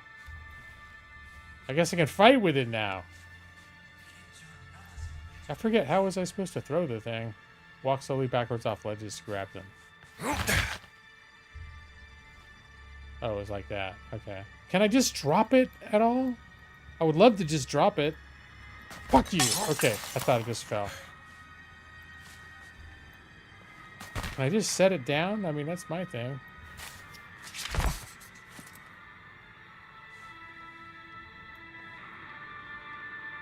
If you pick up a bottle, the only option is to throw it.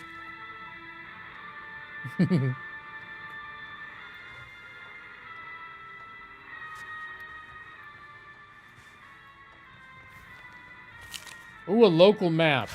Yes, please. This will come in handy.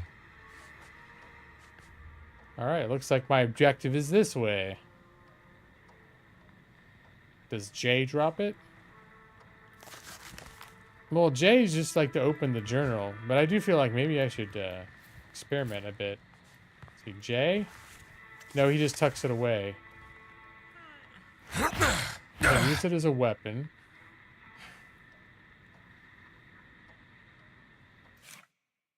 I'm thinking the mouse and keyboard key bindings are pretty lean.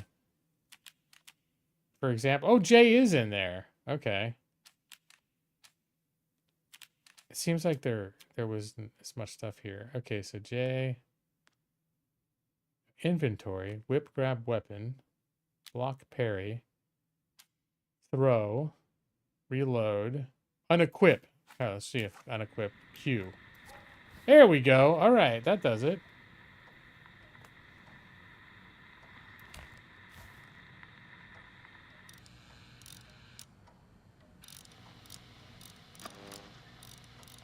I don't know why I'm messing with it.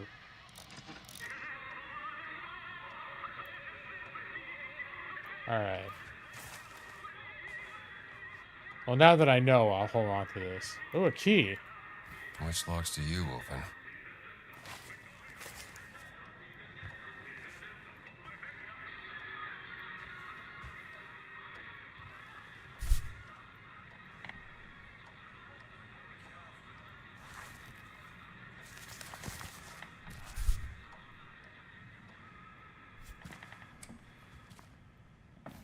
What do we have here? Radu Kamashi. The man in black has ordered us to let the black shirts into Castel Sant'Angelo. For now, I advise you return to the Vatican. My hands are tied, at least until the Pope is returned. I suspect he would be awfully vexed by all of this. God bless Father Raphael Caruso. All right, so the stuff I saw earlier about Mussolini or whatever, I have a feeling, you know, now we're in Italy. I have a feeling maybe the stuff I pick up is going to somehow end up being related to the story. Collect. They're not just for adventure points. Letter to a Vatican priest. Okay. Adventure points.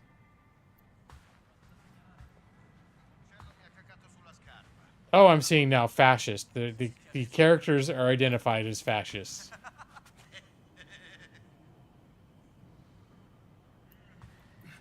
I didn't catch that, Nick. When you said that, I was like, a lot of people called the fascist for it to be the Vatican. Like, I thought you meant that in the sense that, like, people call foul or something. Like, people call fascist. Like, for some reason that the Vatican was a setting. And that, like, people who were making commentary about the game were saying, oh, that's fascist that it's set in the Vatican. See where my mind goes when I'm not understanding things?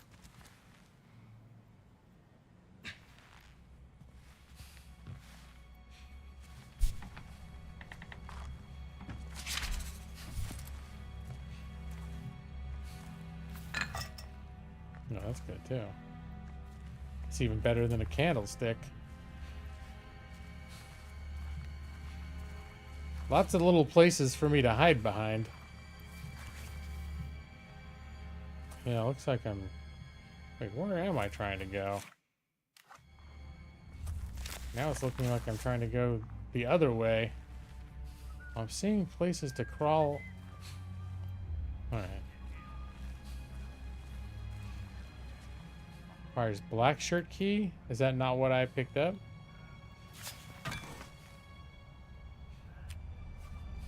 Oh, it's a rampart key.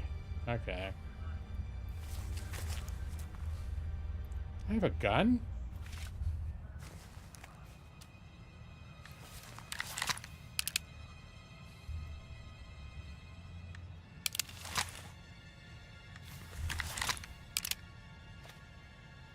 Alright, I put it away. Okay, it didn't even occur to me that I had a gun.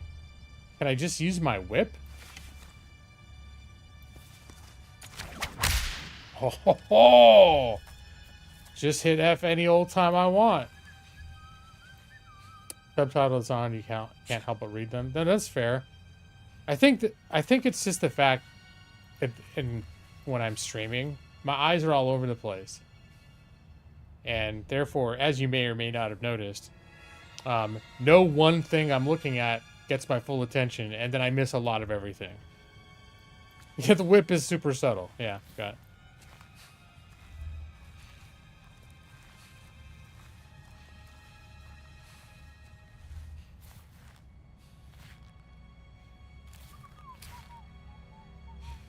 Can I do a stealth takedown of this guy? I feel like this guy needs to go down. Turn around.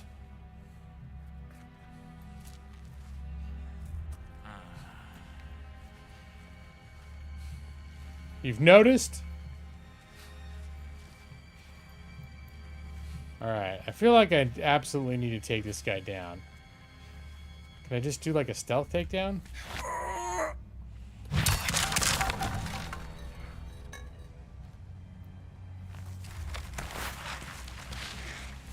Alright, we don't want him chilling out over here, so let's come back into the church for a sec.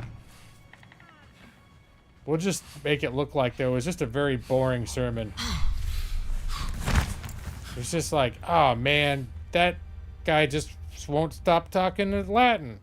And he just fell asleep. Oh. Juan Carlo, he got bored again, listening to the Latin.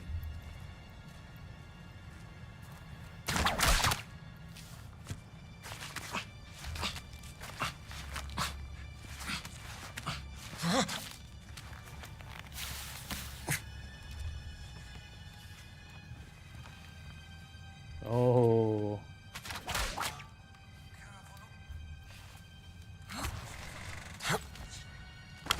Oh, whoa, okay. That almost went very badly for me.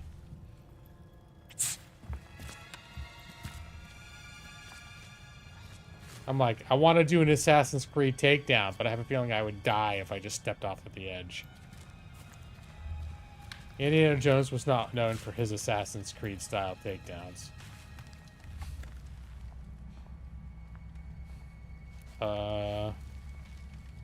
This guy's looking dangerously right where I am for me to be jumping down further right now.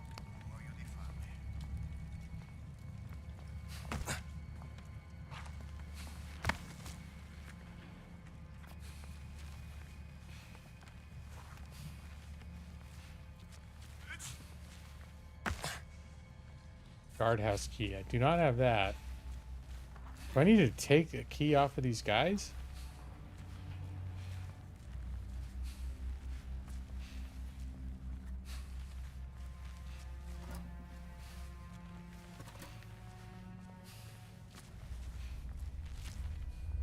Like, do I actually...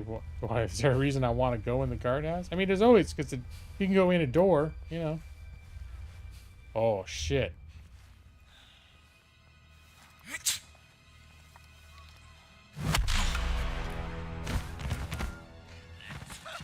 Alright, can I close the door, though? I feel like there's not a lot of places to hide him. Here, get in bed. There. No, that doesn't look natural. Just don't... No one look in here. Let me see here. Officer Cardo. Against my will, Father Ventura has requested that I perform an inventory of the Vatican supply of medicine sent it to you. In total, there are 304 small bottles of medicine, 154 large bottles. Frankly, I don't understand why you would need to know this, but it is not my place to question Father Ventura regards Valeria. Okay, don't know what that means, but I'm collecting it. From the Vatican pharmacy. Punch Out 1 Adventure Book. Sounds fascinating. Punch Out? What does that mean? Restore stamina when an enemy is knocked out. Required 25, available 90, unlock ability. Yes? Restore stamina when an enemy is knocked out. Alright. I don't exactly know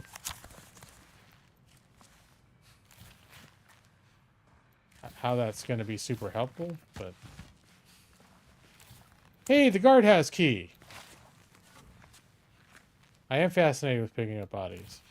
Well, because I'm used to playing a lot of games where Fascists shouldn't be trusted with money. fascists shouldn't be trusted with money. Okay.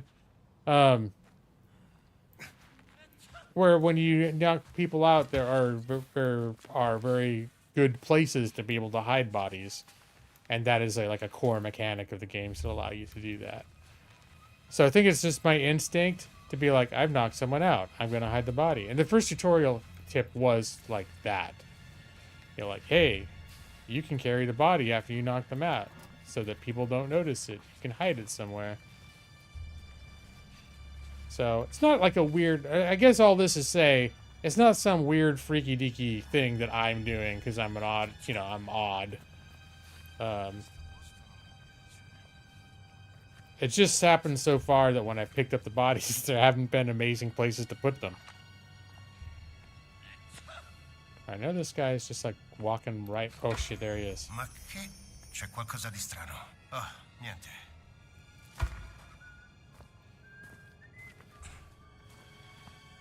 What happened to lean right and lean left?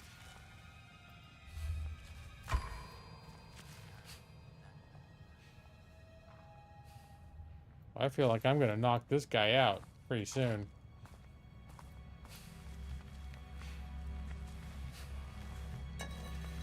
Yeah, I'm gonna hide your body, sir.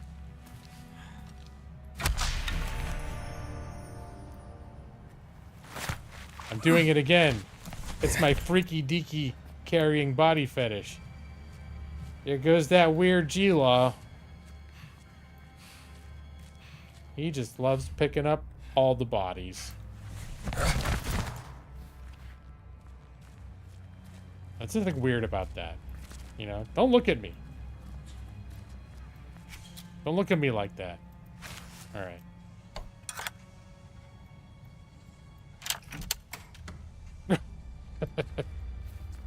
Oh, that's a person for a second. I bet I can use this as a weapon. Can I throw it? No, just Q to drop. I don't know why I'm carrying this thing. Oh, it's heavy as shit, too. Alright, I just realized my stamina was being drained all to hell.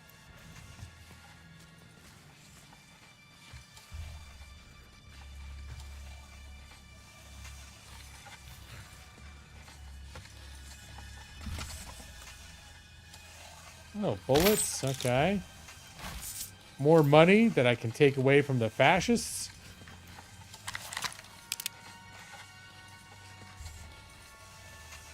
I even pick up stone bodies. That's right. I just couldn't help myself, could I? Dante. The priests have been ordered to be obedient, so keep your gun holstered and behave. If they give you any troubles, talk to Father Ventura. He's on our side. Whose side is that? The fascists? Now, what do the black shirts want with the Vatican? Biscotti. Press 3 to equip food?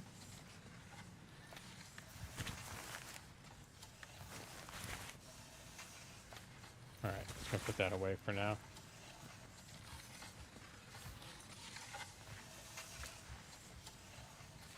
I think I should be able to push that little button.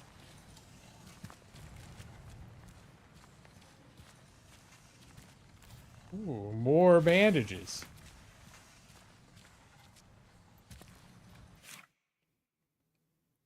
It just occurred to me there's no save space.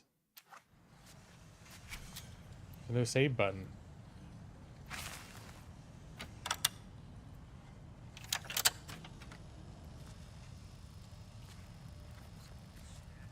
That's kind of cool. Ooh, F there, okay. Oh, boy. No, no. Ooh, I can go up these. Okay, there's a lot to kind of explore now that I'm poking around. I didn't even notice this ladder a second ago. What's going on down here? Item limit reached. Oh, like I have as many bandages as I can carry? Is that what they mean? I can only carry 3 bandages.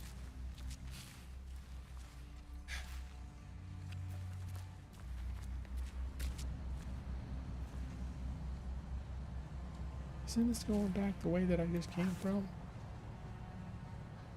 Yeah, it sort of is. But there's clearly like a way that I can go over there. And of course, naturally, I want to go. I think the exploration is actually pretty impressive. I don't know if I need to go back this way, but since I can, I'm just going to check it out.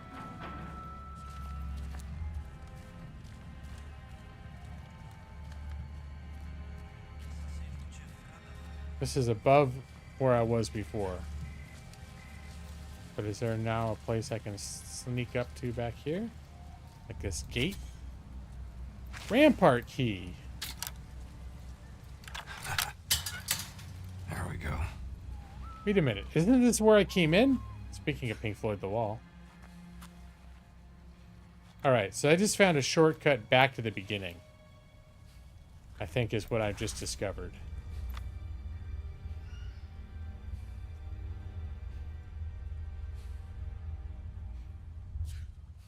Alright.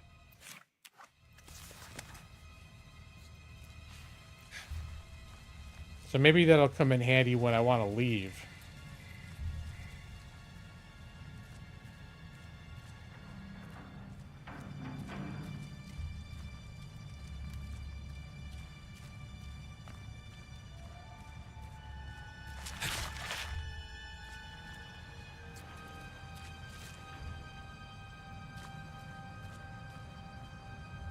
That looks like a little place I could be. I don't know how to get in there. There could not be a place to be.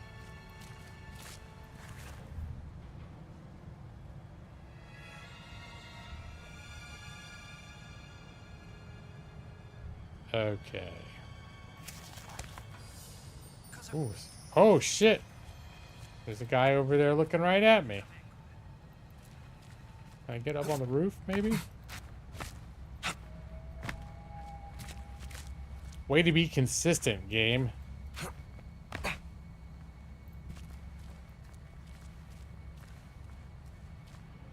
feel like I could totally jump up on that roof. Oh, God. Fucking bird.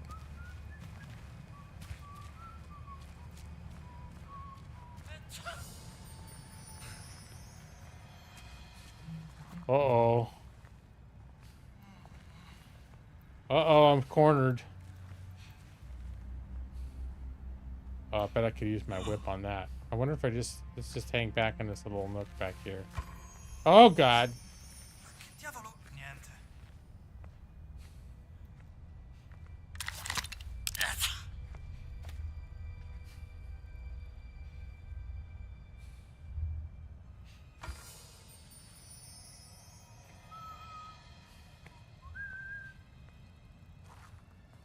Alright, we're just gonna hang tight here for a sec.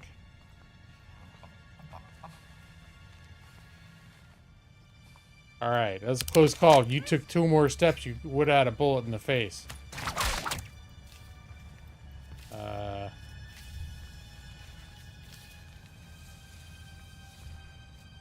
Hold to climb the whip. Oh, there we go.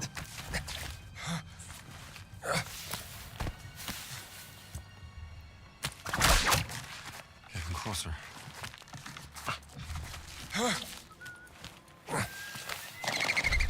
Wow, this is kind of cool. This setting looks just awesome. Like it's climbing up here in the moon and the way the lighting is in the sky and the city. Nice view. Yeah. Oh, Indiana. Like the game developers are like, yeah, we know.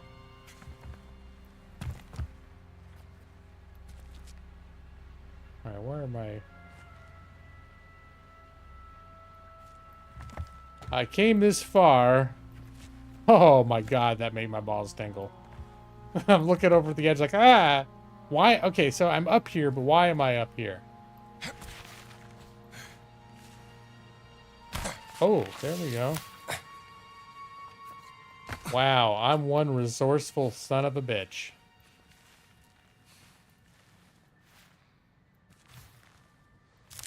Hey, more fascist money.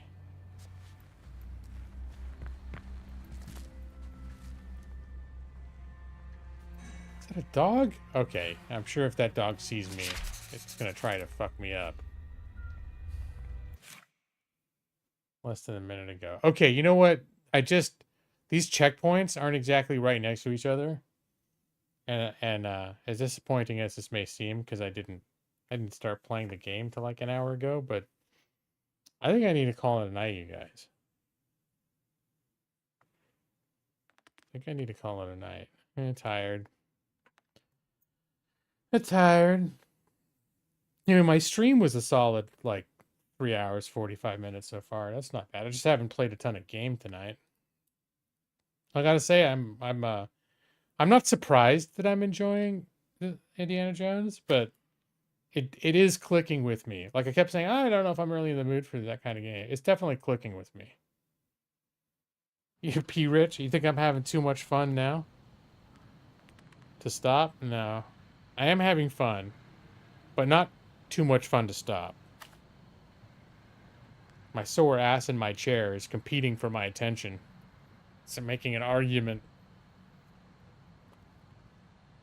to move on to another sitting or reclining device, as the case may be. Probably a lay downy.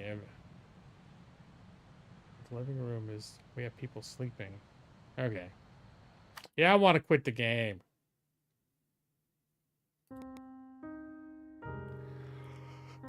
I'm tired.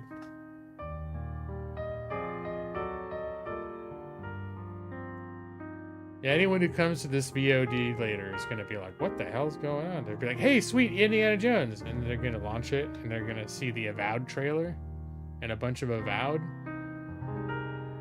2 hours of me complaining about, about my job.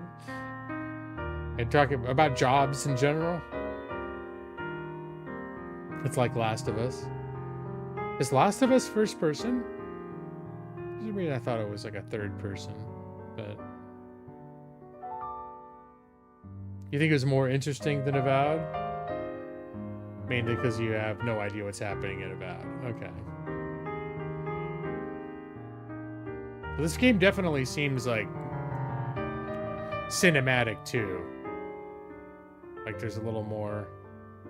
Although if you walked in the the middle 14 hours in, you might not understand what was going on.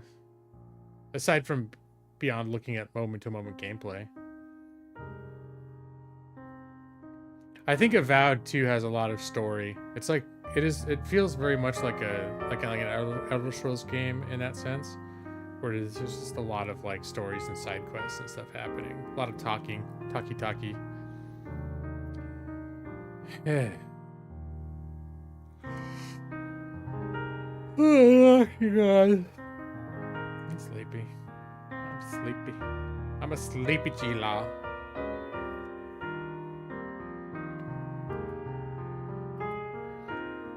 Let's see. Let's take a look at that Steam sale, though.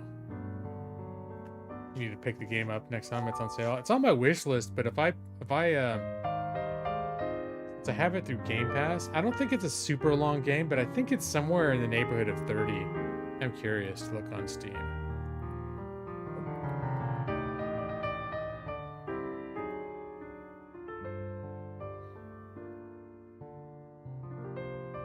What the gameplay averages are looking like for the people who've reviewed it. One guy played it for 97 hours, but that's atypical. I'm seeing a lot of 27, 21, 23, 25, 50, 25, 45, 30, 34, 116? Okay, this is someone that keeps replaying it.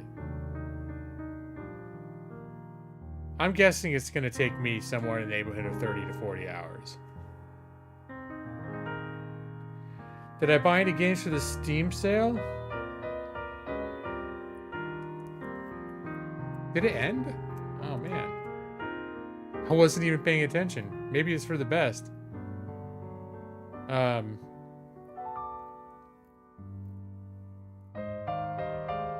Oh, there was that game Cold Waters I was thinking about getting.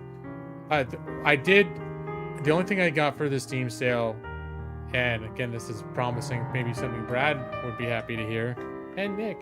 And you go. A lot of you guys like Crusader Kings 3. I got up to date with the expansions for Crusader Kings 3. There had been one more major expansion, a couple of like, because they have major expansions, sort of minor content additions, and then cosmetic shit. And there was one or two minor expansions, and a bunch of cosmetic shit I didn't have, and I got it in a bundle, and I think I got just everything that I didn't have yet. But for some reason, I thought the sale was going on longer. Like, it didn't cross my mind. It kind of works out because there's certain things where I'm like, if I'm still thinking about this game, like, by the weekend, maybe I'll pick it up. But, yeah. Really, the one I was closest to thinking about getting, was that one Cold Waters, that submarine one. Because it's $40 normally, and it was $9.99. It was like it was a deep sale, and it was sort of a game after playing U-Boat that I'd had a little bit of interest in. And then The Last of Us Part 1. I did get, but that was not a deep enough sale where it was like compelling, like, oh, this is like, I gotta get it at this price while I can. It would just be more like, if I really wanted to play this now, I would feel better about spending $29 than $60. But it was one of those things where I'm like, I got a lot. There are a lot of games that I have like sort of bookmarked right now that I still plan on, like Final Fantasy 15, even Metaphor ReFantazio. I keep thinking back, like, I don't know how close I am to beating that, but I feel like I got really far in that game to like walk off from it. There's a bunch of games that I'm thinking I want to try to get back to before they go too cold. So if I go back to them like 3 years from now, I'm going to have to start over again. Show you the CK3 DLC real fast? Yeah, alright.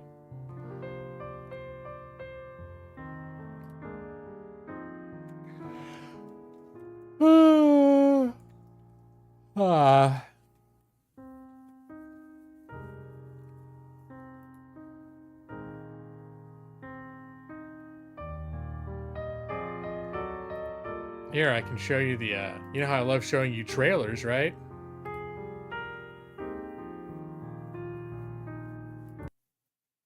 Here.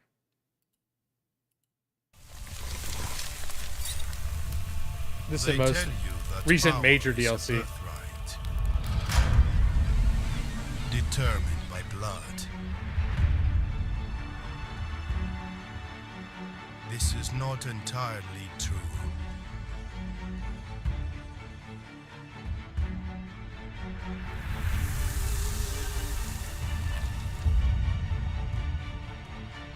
All power rests on a foundation, a base to build from.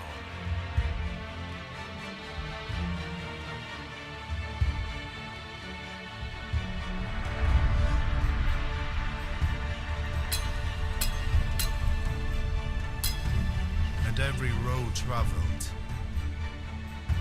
every hardship suffered, every follower gained. You need to see me demo it for you. I get it, Brad. Everything builds to something greater.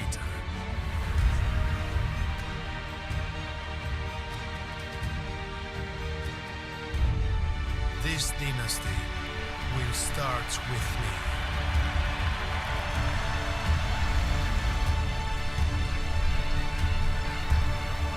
Real strategy requires canning.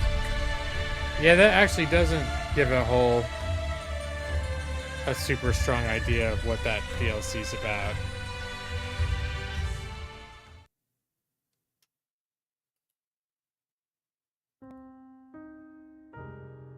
There's also like a there's a couple total conversion mods that look kind of interesting. There is actually a Lord of the Rings total conversion mod where you can play as like a lot of the major factions, Rohan or Gondor. You can be Aragorn. You can actually play as like the Ring Wraiths or even Sauron. Although it's kind of funny, I was watching coverage of it of somebody playing Sauron, and you know how Crusader Kings 3 has like the Royal Court expansion? They're like, yep, it still has that mechanic when you play Sauron, where you're just sitting in court and people like going around gossiping, asking for favors and shit like that. It's like, okay, that might be a little immersion breaking if you're the Dark Lord. Show me this Royal Court mechanic. Well, I could refer you to prior streams to show you the Royal Court. We did a whole bunch of that in years past. But I even know that there were a lot of really cool mechanics about what that last one I got that was about plagues and death and all that stuff, but also about legacies and legends about your people that I didn't even really explore that far. The Elven Bread mod. The Lambus bread. Lambus. Yeah. What was the other one? There's like a Vampire the Masquerade's total conversion mod that seems also kind of interesting. It's probably too much. I don't know if I'll ever play it because I'm not like super into that setting, like where I know it inside and out. It looks pretty it looks like really deep dive into vampire, like medieval lore from Vampires the Masquerade setting. But it looked actually really interesting. I watched a couple videos about that. I watched some videos about the Lord of the Rings total conversion mods for Crusader Kings. And there's others supposed to be like Game of Thrones has a total conversion mod, but for some reason that doesn't call to me. I like Game of Thrones as a story and to watch the shows and stuff, but a grand strategy version of it, maybe if I were in the right mood. Honestly, yeah, probably if I were in the right mood, maybe I could get into that. Because I remember there was a time when I was like, the thing I liked about Crusader Kings is the whole thing of like where you have your court and you have your spy master and all this stuff did remind me of Game of Thrones.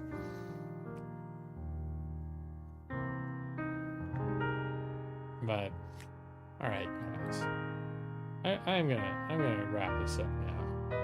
I know you want to see me play all the games, not just be a coward and show you trailers like I did all night. I'm gonna wrap this up. I'm tired. It's late.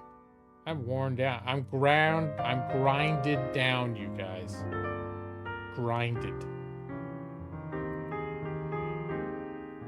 So, without further ado, go to sleep and good night. It's goddamn bullshit. Your eyes are so heavy. Go to sleep now, P. Rich, J. Maxi, EV23, Nixie, maybe other people. Who else could be here?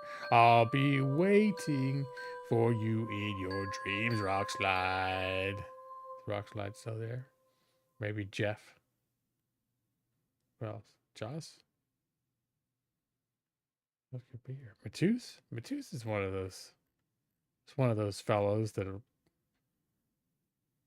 get chatty for a minute or two, and then 3 hours later, he's just like silently watching to the end. Good night, Diona. Good night.